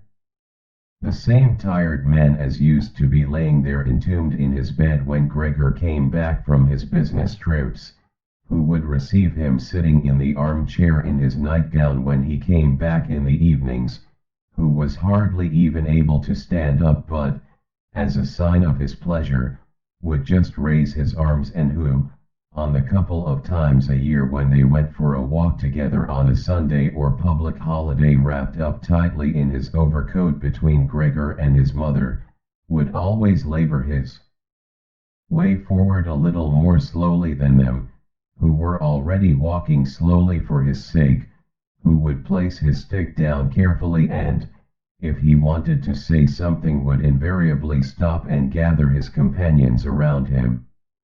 He was standing up straight enough now, dressed in a smart blue uniform with gold buttons, the sort worn by the employees at the banking institute. Above the high, stiff collar of the coat his strong double chin emerged. Under the bushy eyebrows, his piercing, dark eyes looked out fresh and alert. His normally unkempt white hair was combed down painfully close to his scalp. He took his cap, with its gold monogram from, probably, some bank, and threw it in an arc right across the room onto the sofa, put his hands in his trouser pockets, pushing back the bottom of his long uniform coat, and, with look of determination, walked towards Gregor. He probably did not even know himself what he had in mind, but nonetheless lifted his feet unusually high. Gregor was amazed at the enormous size of the soles of his boots, but wasted no time with that. He knew full well, right from the first day of his new life, that his father thought it necessary to always be extremely strict with him. And so he ran up to his father, stopped when his father stopped, scurried forwards again when he moved, even slightly. In this way they went round the room several times without anything decisive happening, without even giving the impression of a chase as everything went so slowly. Gregor remained all this time on the floor, largely because he feared his father might see it as especially provoking if he fled onto the wall or ceiling. Whatever he did, Gregor had to admit that he certainly would not be able to keep up this running about for long, as for each step his father took he had to carry out countless movements. He became noticeably short of breath. Even in his earlier life his lungs had not been very reliable. Now, as he lurched about in his efforts to muster all the strength he could for running, he could hardly keep his eyes open, His thoughts became too slow for him to think of any other way of saving himself than running. He almost forgot that the walls were there for him to use, although, here, they were concealed behind carefully carved furniture full of notches and protrusions. Then, right beside him, lightly tossed, something flew down and rolled in front of him. It was an apple. Then another one immediately flew at him. Gregor froze in shock. There was no longer any point in running, as his father had decided to bombard him. He had filled his pockets with fruit from the bowl on the sideboard and now, without even taking the time for careful aim, threw one apple after another. These little, red apples rolled about on the floor, knocking into each other as if they had electric motors. An apple thrown without much force glanced against Gregor's back and slid off without doing any harm. Another one, however, immediately following it, hit squarely and lodged in his back. Gregor wanted to drag himself away, as if he could remove the incredible pain by changing his position, but he felt as if nailed to the spot and spread himself out, all his senses in confusion. The last thing he saw was the door of his room being pulled open. His sister was screaming. His mother ran out in front of her in her blouse, as his sister had taken off some of her clothes after she had fainted to make it easier for her to breathe. She ran to his father, her skirts unfastened and sliding one after another to the ground. Stumbling over the skirts, she pushed herself to his father, her arms around him, uniting herself with him totally. Now Gregor lost his ability to see anything, her hands behind his father's head begging him to spare Gregor's life. 3. No one dared to remove the apple lodged in Gregor's flesh, so it remained there as a visible reminder of his injury. He had suffered it there for more than a month, and his condition seemed serious enough to remind even his father that Gregor, despite his current sad and revolting form, was a family member who could not be treated as an enemy. On the contrary, as a family there was a duty to swallow any revulsion for him and to be patient, just to be patient. Because of his injuries, Gregor had lost much of his mobility, probably permanently. He had been reduced to the condition of an ancient invalid, and it took him long minutes to crawl across his room. Crawling over the ceiling was out of the question, but this deterioration in his condition was fully, in his opinion, made up for by the door to the living room being left open every evening. He got into the habit of closely watching it for 1 or 2 hours before it was opened, and then, lying in the darkness of his room where he could not be seen from the living room, he could watch the family in the light of the dinner table and listen to their conversation, with everyone's permission, in a way, and thus quite differently from before. They no longer held the lively conversations of earlier times, of course, the ones that Gregor always thought about with longing when he was tired and getting into the damp bed in some small hotel room. All of them were usually very quiet nowadays. Soon after dinner, his father would go to sleep in his chair. His mother and sister would urge each other to be quiet. His mother, bent deeply under the lamp, would sew fancy underwear for a fashion shop. His sister, who had taken a sales job, learned shorthand and French in the evenings so that she might be able to get a better position later on. Sometimes his father would wake up and say to Gregor's mother, "You're doing so much sewing again today," as if he did not know that he had been dozing, and then he would go back to sleep again while mother and sister would exchange a tired grin. With a kind of stubbornness, Gregor's father refused to take his uniform off even at home. While his nightgown hung unused on its peg, Gregor's father would slumber where he was, fully dressed, as if always ready to serve and expecting to hear the voice of his superior even here. The uniform had not been new to start with, but as a result of this it slowly became even shabbier despite the efforts of Gregor's mother and sister to look after it. Gregor would often spend the whole evening looking at all the stains on this coat, with its gold buttons always kept polished and shiny, while the old man in it would sleep, highly uncomfortable but peaceful. As soon as it struck 10, Gregor's mother would speak gently to his father to wake him and try to persuade him to go to bed, as he couldn't sleep properly where he was and he really had to get his sleep if he was to be up at 6 to get to work. But since he had been in work he had become more obstinate and would always insist on staying longer at the table, even though he regularly fell asleep, and it was then harder than ever to persuade him to exchange the chair for his bed. Then, however much mother and sister would importune him with little reproaches and warnings, he would keep slowly shaking his head for a quarter of an hour with his eyes closed and refusing to get up. Gregor's mother would tug at his sleeve, whisper endearments into his ear.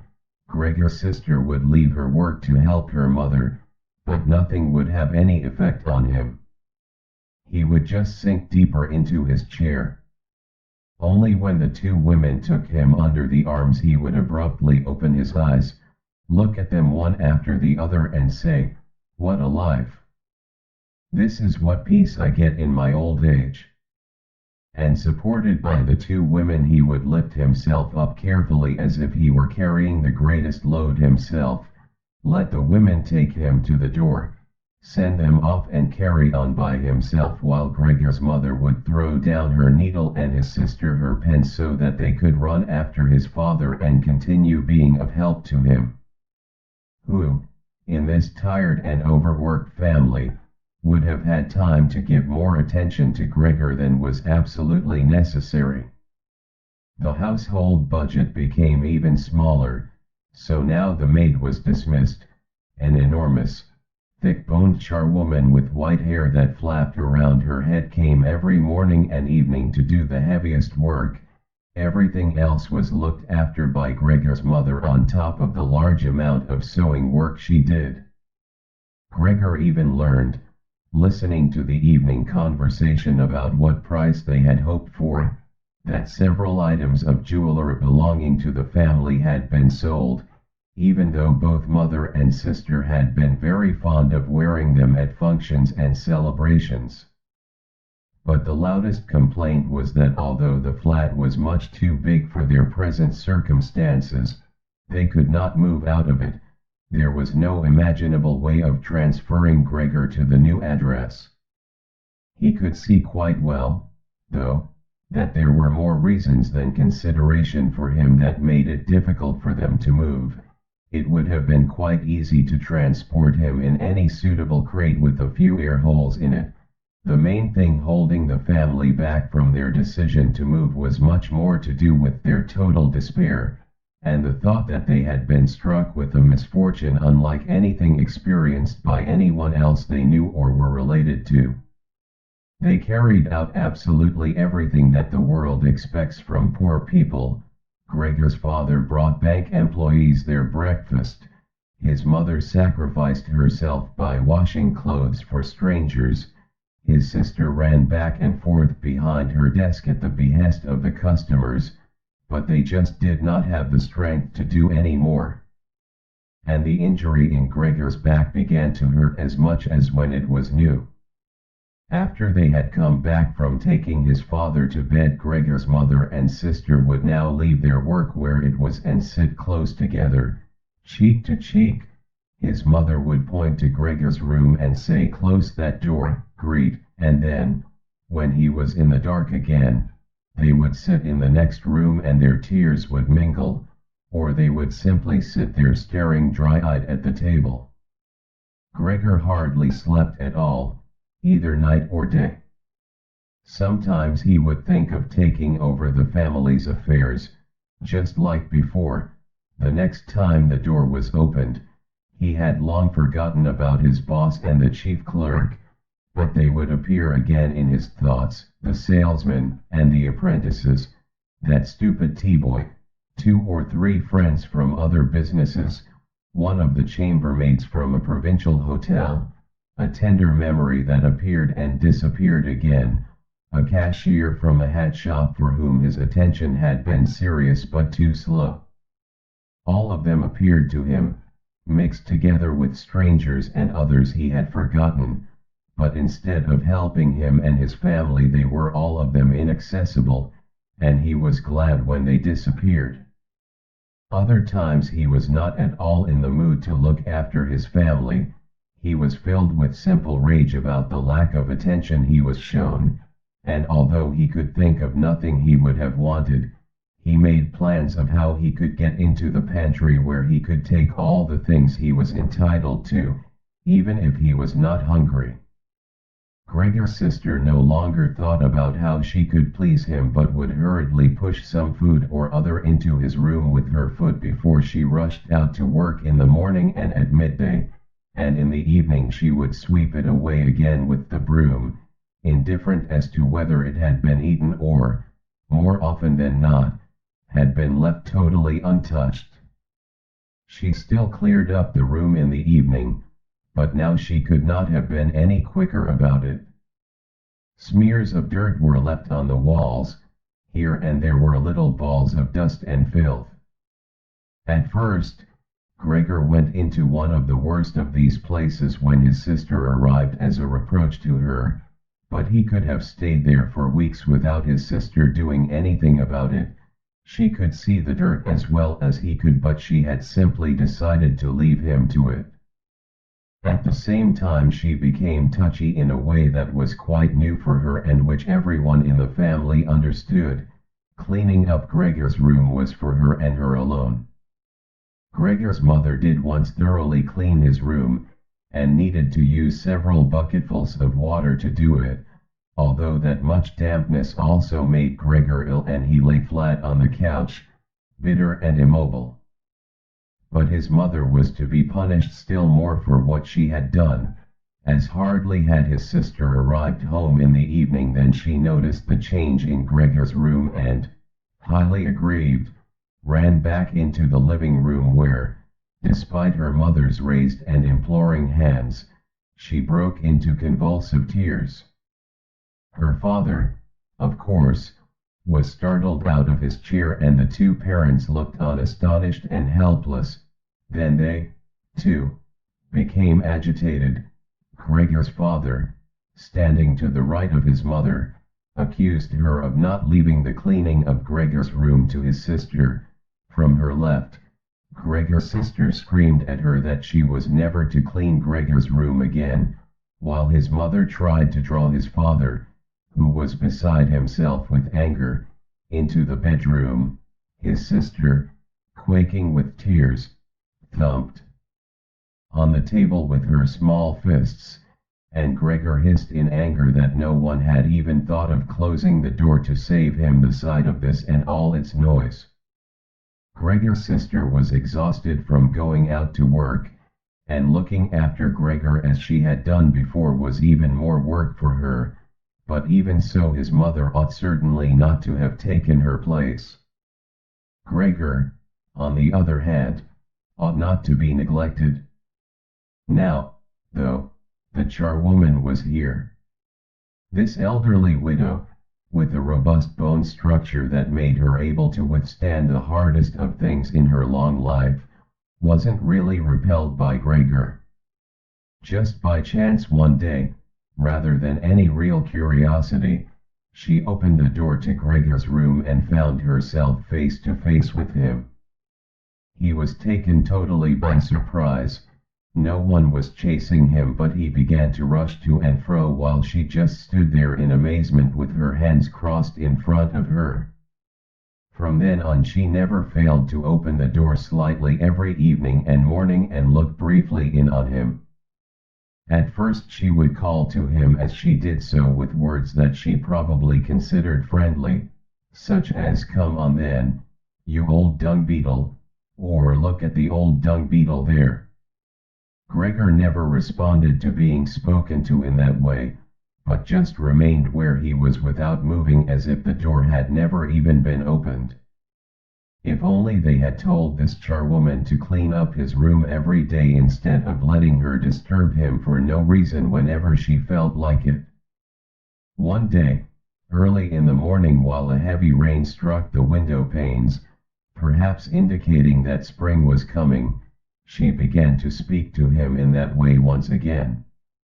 Gregor was so resentful of it that he started to move toward her. He was slow and infirm, but it was like a kind of attack. Instead of being afraid, the charwoman just lifted up one of the chairs from near the door and stood there with her mouth open, clearly intending not to close her mouth until the chair in her hand had been slammed down into Gregor's back. "Aren't you coming any closer, then?" she asked when Gregor turned round again, and she calmly put the chair back in the corner. Gregor had almost entirely stopped eating. Only if he happened to find himself next to the food that had been prepared for him, he might take some of it into his mouth to play with it, leave it there a few hours, and then, more often than not, spit it out again. At first he thought it was distress at the state of his room that stopped him eating, but he had soon got used to the changes made there. They had got into the habit of putting things into this room that they had no room for anywhere else, and there were now many such things, as one of the rooms in the flat had been rented out to 3 gentlemen. These earnest gentlemen, all 3 of them had full beards, as Gregor learned peering through the crack in the door one day, were painfully insistent on things being tidy. This meant not only in their own room but, since they had taken a room in this establishment, in the entire flat and especially in the kitchen. Unnecessary clutter was something they could not tolerate, especially if it was dirty. They had moreover brought most of their own furnishings and equipment with them. For this reason, many things had become superfluous which, although they could not be sold, the family did not wish to discard. All these things found their way into Gregor's room. The dustbins from the kitchen found their way in there too. The charwoman was always in a hurry, and anything she couldn't use for the time being she would just chuck in there. He, fortunately, would usually see no more than the object and the hand that held it. The woman most likely meant to fetch the things back out again when she had time and the opportunity, or to throw everything out in one go, but what actually happened was that they were left where they landed when they had first been thrown, unless Gregor made his way through the junk and moved it somewhere else. At first he moved it because, with no other room free where he could crawl about, he was forced to, but later on he came to enjoy it, although moving about in that way left him sad and tired to death, and he would remain immobile for hours afterwards. The gentleman who rented the room would sometimes take their evening meal at home in the living room that was used by everyone, and so the door to this room was often kept closed in the evening. But Gregor found it easy to give up having the door open. He had, after all, often failed to make use of it when it was open and, without the family having noticed it, lain in his room in its darkest corner.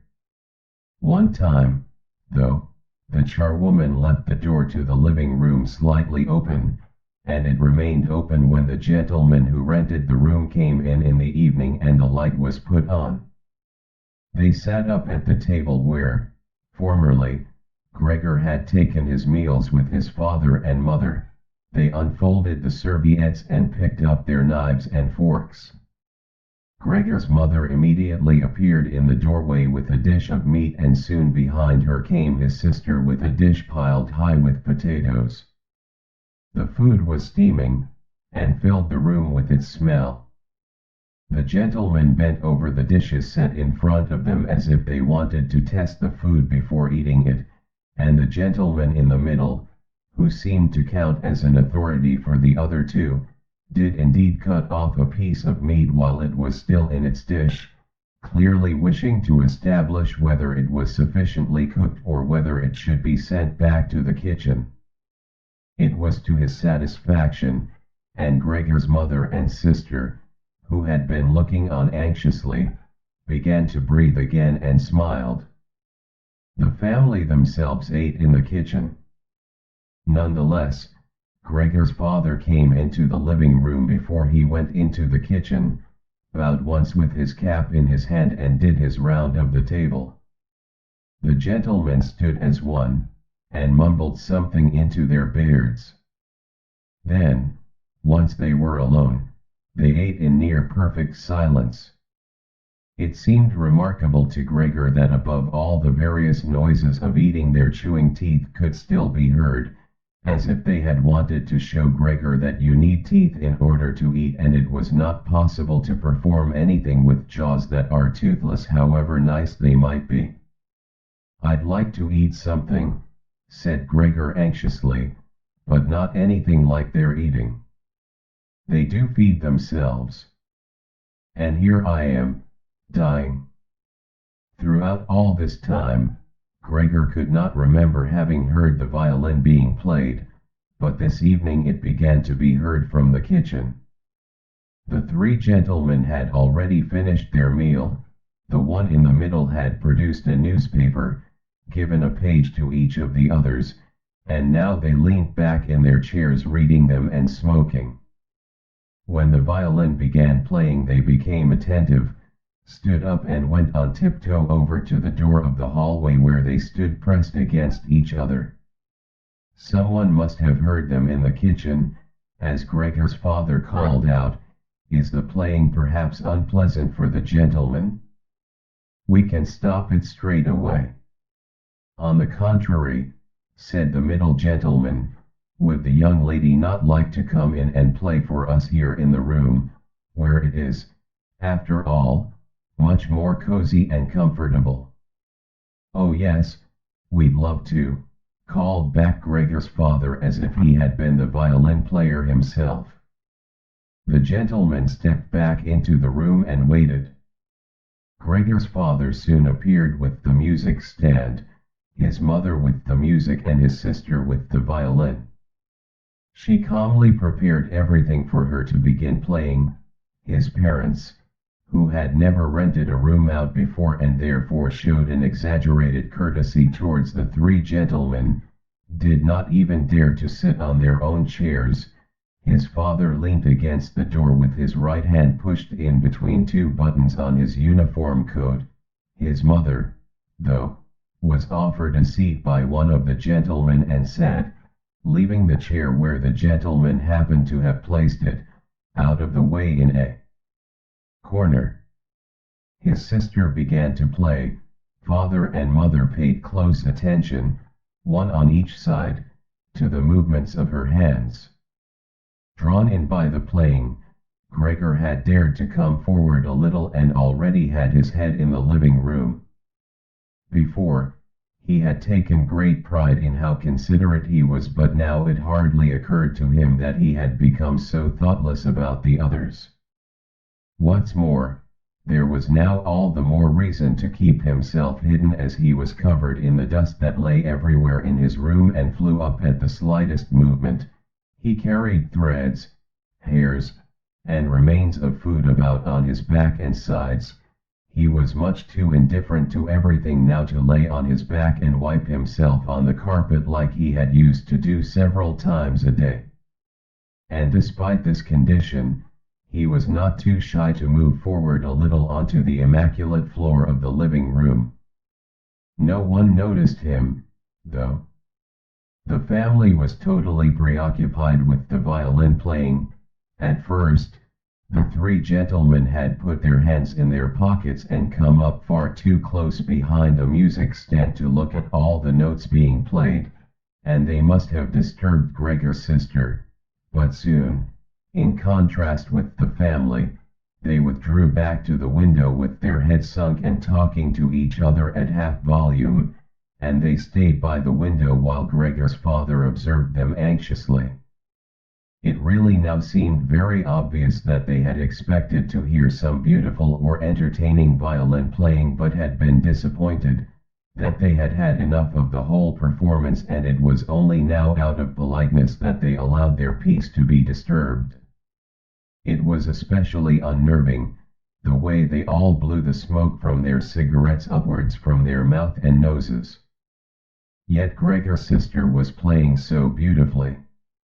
Her face was leaned to one side, following the lines of music with a careful and melancholy expression. Gregor crawled a little further forward, keeping his head close to the ground so that he could meet her eyes if the chance came. Was he an animal if music could captivate him so? It seemed to him that he was being shown the way to the unknown nourishment he had been yearning for. He was determined to make his way forward to his sister and tug at her skirt to show her she might come into his room with her violin, as no one appreciated her playing here as much as he would. He never wanted to let her out of his room, not while he lived. Anyway, his shocking appearance should, for once, be of some use to him. He wanted to be at every door of his room at once to hiss and spit at the attackers. His sister should not be forced to stay with him, though, but stay of her own free will. She would sit beside him on the couch with her ear bent down to him while he told her how he had always intended to send her to the conservatory, how he would have told everyone about it. Last Christmas, had Christmas really come and gone already? If this misfortune hadn't got in the way, and refused to let anyone dissuade him from it. On hearing all this, his sister would break out in tears of emotion, and Gregor would climb up to her shoulder and kiss her neck, which, since she had been going out to work, she had kept free without any necklace or collar. "Mr. Samsa," shouted the middle gentleman to Gregor's father, pointing, without wasting any more words, with his forefinger at Gregor as he slowly moved forward. The violin went silent. The middle of the three gentlemen first smiled at his two friends, shaking his head, and then looked back at Gregor. His father seemed to think it more important to calm the three gentlemen before driving Gregor out, even though they were not at all upset and seemed to think Gregor was more entertaining than the violin playing had been. He rushed up to them with his arms spread out and attempted to drive them back into their room at the same time as trying to block their view of Gregor with his body.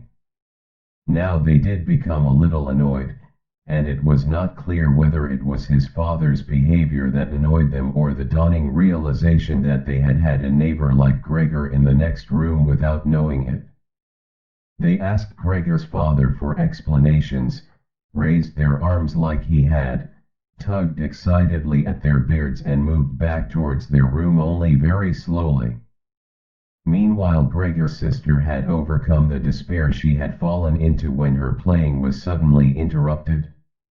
She had let her hands drop and let violin and bow hang limply for a while but continued to look at the music as if still playing, but then she suddenly pulled herself together, lay the instrument on her mother's lap who still sat laboriously struggling for breath where she was, and ran into the next room which, under pressure from her father, the three gentlemen were more quickly moving toward.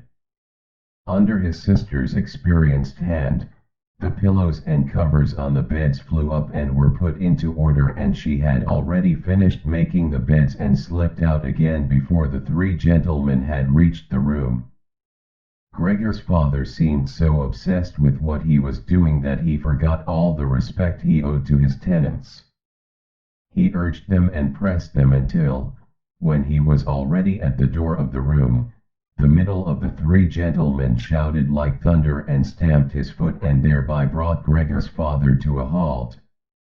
"I declare here and now," he said, raising his hand and glancing at Gregor's mother and sister to gain their attention too, that with regard to the repugnant conditions that prevail in this flat and with this family, here he looked briefly but decisively at the floor, I give immediate notice on my room. For the days that I have been living here I will, of course, pay nothing at all. On the contrary, I will consider whether to proceed with some kind of action for damages from you, and believe me it would be very easy to set out the grounds for such an action.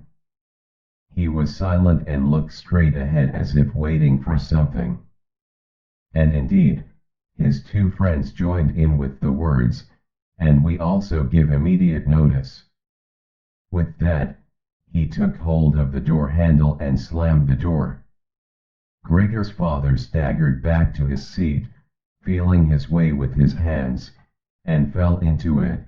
It looked as if he was stretching himself out for his usual evening nap, but from the uncontrolled way his head kept nodding it could be seen that he was not sleeping at all. Throughout all this, Gregor had lain still where the three gentlemen had first seen him. His disappointment at the failure of his plan, and perhaps also because he was weak from hunger, made it impossible for him to move. He was sure that everyone would turn on him any moment, and he waited. He was not even startled out of the state when the violin on his mother's lap fell from her trembling fingers and landed loudly on the floor. "Father, mother," said his sister, hitting the table with her hand as introduction, "we can't carry on like this. Maybe you can't see it, but I can. I don't want to call this monster my brother, all I can say is, we have to try and get rid of it. We've done all that's humanly possible to look after it and be patient. I don't think anyone could accuse us of doing anything wrong." "She's absolutely right," said Gregor's father to himself. His mother, who still had not had time to catch her breath, began to cough dully, her hand held out in front of her and a deranged expression in her eyes. Gregor's sister rushed to his mother and put her hand on her forehead. Her words seemed to give Gregor's father some more definite ideas. He sat upright, played with his uniform cap between the plates left by the three gentlemen after their meal, and occasionally looked down at Gregor as he lay there immobile. "We have to try and get rid of it," said Gregor's sister, now speaking only to her father, as her mother was too occupied with coughing to listen. "It'll be the death of both of you, I can see it coming. We can't all work as hard as we have to and then come home to be tortured like this. We can't endure it. I can't endure it anymore." And she broke out so heavily in tears that they flowed down the face of her mother, and she wiped them away with mechanical hand movements. "My child," said her father with sympathy and obvious understanding, "what are we to do?" His sister just shrugged her shoulders as a sign of the helplessness and tears that had taken hold of her, displacing her earlier certainty. "If he could just understand us," said his father almost as a question. His sister shook her hand vigorously through her tears as a sign that there was no question. "If he could just understand us," repeated Gregor's father, closing his eyes in acceptance of his sister's certainty that was quite impossible, "then perhaps we could come to some kind of arrangement with him. But as it is—" "It's got to go," shouted his sister. "That's the only way, father. You've got to get rid of the idea that that's Gregor. We've only harmed ourselves by believing it for so long. How can that be Gregor? If it were Gregor he would have seen long ago that it's not possible for human beings to live with an animal like that, and he would have gone of his own free will. We wouldn't have a brother anymore, then, but we could carry on with our lives and remember him with respect. As it is, this animal is persecuting us, it's driven out our tenants, It obviously wants to take over the whole flat and force us to sleep on the streets.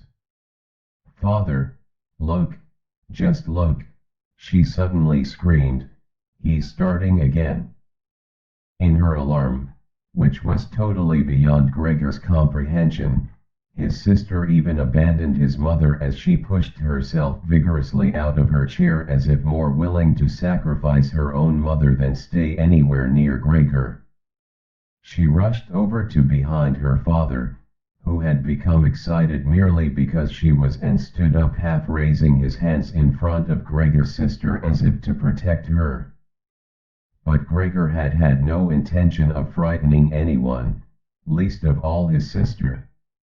All he had done was begin to turn round so that he could go back into his room, although that was in itself quite startling, as his pain-racked condition meant that turning round required a great deal of effort, and he was using his head to help himself do it, repeatedly raising it and striking it against the floor.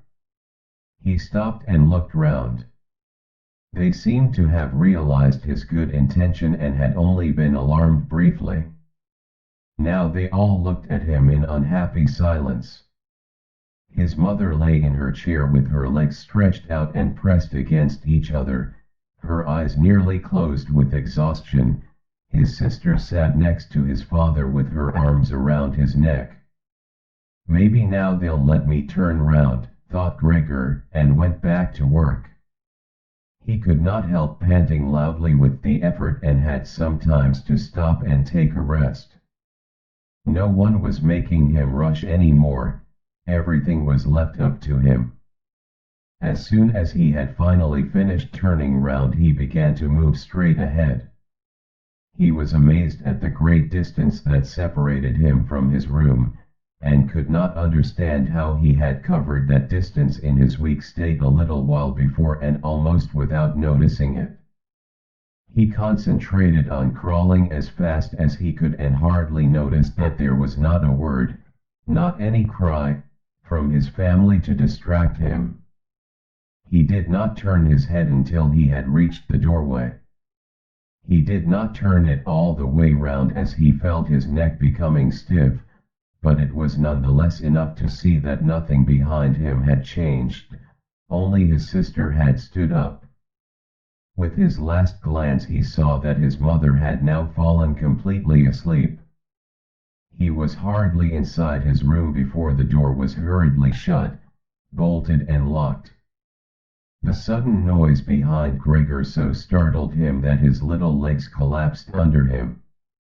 It was his sister who had been in so much of a rush. She had been standing there waiting and sprung forward lightly. Gregor had not heard her coming at all, and as she turned the key in the lock she said loudly to her parents at last. What now, then? Gregor asked himself as he looked round in the darkness. He soon made the discovery that he could no longer move at all. This was no surprise to him. It seemed rather that being able to actually move around on those spindly little legs until then was unnatural. He also felt relatively comfortable. It is true that his entire body was aching, but the pain seemed to be slowly getting weaker and would finally disappear altogether. He could already hardly feel the decayed apple in his back or the inflamed area around it, which was entirely covered in white dust. He thought back of his family with emotion and love. If it was possible, he felt that he must go away even more strongly than his sister. He remained in the state of empty and peaceful rumination until he heard the clock tower strike 3 in the morning. He watched as it slowly began to get light everywhere outside the window too. Then, without his willing it, his head sank down completely, and his last breath flowed weakly from his nostrils. When the cleaner came in early in the morning, they'd often asked her not to keep slamming the doors, but with her strength and in her hurry she still did, so that everyone in the flat knew when she'd arrived, and from then on it was impossible to sleep in peace, She made her usual brief look in on Gregor and at first found nothing special. She thought he was laying there so still on purpose, playing the martyr. She attributed all possible understanding to him. She happened to be holding the long broom in her hand, so she tried to tickle Gregor with it from the doorway. When she had no success with that, she tried to make a nuisance of herself and poked at him a little, and only when she found she could shove him across the floor with no resistance at all did she start to pay attention. She soon realized what had really happened, opened her eyes wide, whistled to herself, but did not waste time to yank open the bedroom doors and shout loudly into the darkness of the bedrooms, "Come and have a look at this, it's dead, just lying there, stone dead." Mr. and Mrs. Samsa sat upright there in their marriage bed and had to make an effort to get over the shock caused by the cleaner before they could grasp what she was saying. But then, each from his own side, they hurried out of bed. Mr. Samsa threw the blanket over his shoulders. Mrs. Samsa just came out in her night dress, and that is how they went into Gregor's room. On the way they opened the door to the living room where Greed had been sleeping since the three gentlemen had moved in. She was fully dressed as if she had never been asleep, and the paleness of her face seemed to confirm this. "Dead?" asked Mrs. Samsa, looking at the charwoman inquiringly, even though she could have checked for herself and could have known it even without checking. "That's what I said," replied the cleaner, and to prove it she gave Gregor's body another shove with the broom, sending it sideways across the floor. Mrs. Samsa made a movement as if she wanted to hold back the broom, but did not complete it. "Now then," said Mr. Samsa, "let's give thanks to God for that." He crossed himself, and the three women followed his example. Greed, who had not taken her eyes from the corpse, said, "Just look how thin he was. He didn't eat anything for so long. The food came out again just the same as when it went in." Gregor's body was indeed completely dried up and flat. They had not seen it until then, but now he was not lifted up on his little legs, nor did he do anything to make them look away. "Greed, come with us in here for a little while," said Mrs. Samsa with a pained smile, and Greed followed her parents into the bedroom but not without looking back at the body. The cleaner shut the door and opened the window wide. Although it was still early in the morning, the fresh air had something of warmth mixed in with it. It was already the end of March, after all. The three gentlemen stepped out of their room and looked round in amazement for their breakfasts. They had been forgotten about. "Where is our breakfast?" the middle gentleman asked the cleaner irritably. She just put her finger on her lips and made a quick and silent sign to the men that they might like to come into Gregor's room. They did so, and stood around Gregor's corpse with their hands in the pockets of their well-worn coats. It was now quite light in the room. Then the door of the bedroom opened and Mr. Samsa appeared in his uniform with his wife on one arm and his daughter on the other. All of them had been crying a little. Greed now and then pressed her face against her father's arm. "Leave my home now," said Mr. Samsa, indicating the door and without letting the women from him. "What do you mean?" asked the middle of the three gentlemen somewhat disconcerted, and he smiled sweetly. The other two held their hands behind their backs and continually rubbed them together in gleeful anticipation of a loud quarrel which could only end in their favor. "I mean just what I said," answered Mr. Samsa, and, with his two companions, went in a straight line towards the man. At first, he stood there still, looking at the ground as if the contents of his head were rearranging themselves into new positions. "All right, we'll go then," he said, and looked up at Mr. Samsa as if he had been suddenly overcome with humility and wanted permission again from Mr. Samsa for his decision. Mr. Samsa merely opened his eyes wide and briefly nodded to him several times. At that, and without delay, the man actually did take long strides into the front hallway. His two friends had stopped rubbing their hands some time before and had been listening to what was being said. Now they jumped off after their friend as if taken with a sudden fear that Mr. Samsa might go into the hallway in front of them and break the connection with their leader. Once there, all three took their hats from the stand, took their sticks from the holder, bowed without a word and left the premises. Mr. Samsa and the two women followed them out onto the landing, but they had had no reason to mistrust the men's intentions, and as they leaned over the landing they saw how the three gentlemen made slow but steady progress down the many steps. As they turned the corner on each floor they disappeared and would reappear a few moments later. The further down they went, the more that the Samsa family lost interest in them, when a butcher's boy, proud of posture with his tray on his head, passed them on his way up and came nearer than they were. Mr. Samsa and the women came away from the landing and went, as if relieved, back into the flat. They decided the best way to make use of that day was for relaxation and to go for a walk. Not only had they earned a break from work, but they were in serious need of it. So they sat at the table and wrote 3 letters of excusal, Mr. Samsa to his employers, Mrs. Samsa to her contractor, and Greet to her principal. The cleaner came in while they were writing to tell them she was going.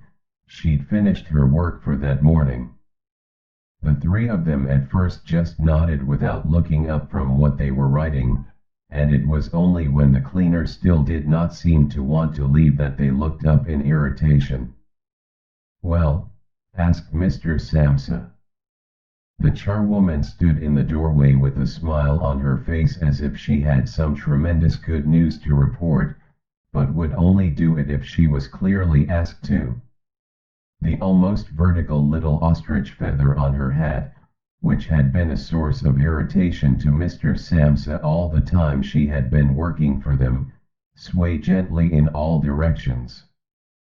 "What is it you want then?" asked Mrs. Samsa, whom the cleaner had the most respect for. "Yes," she answered, and broke into a friendly laugh that made her unable to speak straight away. "Well then, that thing in there, you needn't worry about how you're going to get rid of it. That's all been sorted out." Mrs. Samsa and Greet bent down over their letters as if intent on continuing with what they were writing. Mr. Samsa saw that the cleaner wanted to start describing everything in detail, but, with outstretched hand, he made it quite clear that she was not to. So, as she was prevented from telling them all about it, she suddenly remembered what a hurry she was in and, clearly peeved, called out "Cheerio then, everyone," turned round sharply and left, slamming the door terribly as she went. "Tonight she gets sacked," said Mr. Samsa, but he received no reply from either his wife or his daughter, as the charwoman seemed to have destroyed the peace they had only just gained. They got up and went over to the window, where they remained with their arms around each other. Mr. Samsa twisted round in his chair to look at them and sat there watching for a while. Then he called out, "Come here, then. Let's forget about all that old stuff, shall we? Come and give me a bit of attention." The 2 women immediately did as he said, hurrying over to him, where they kissed him and hugged him, and then they quickly finished their letters. After that, the 3 of them left the flat together, which was something they had not done for months, and took the tram out to the open country outside the town. They had the tram, filled with warm sunshine, all to themselves. Leaned back comfortably on their seats, they discussed their prospects and found that on closer examination they were not at all bad. Until then they had never asked each other about their work, but all three had jobs which were very good and held particularly good promise for the future. The greatest improvement for the time being, of course, would be achieved quite easily by moving house. What they needed now was a flat that was smaller and cheaper than the current one which had been chosen by Gregor, one that was in a better location and, most of all, more practical. All the time, Greek was becoming livelier. With all the worry they had been having of late, her cheeks had become pale, but, while they were talking, Mr. and Mrs. Samsa were struck, almost simultaneously, with the thought of how their daughter was blossoming into a well-built and beautiful young lady. They became quieter. Just from each other's glance and almost without knowing it, they agreed that it would soon be time to find a good man for her.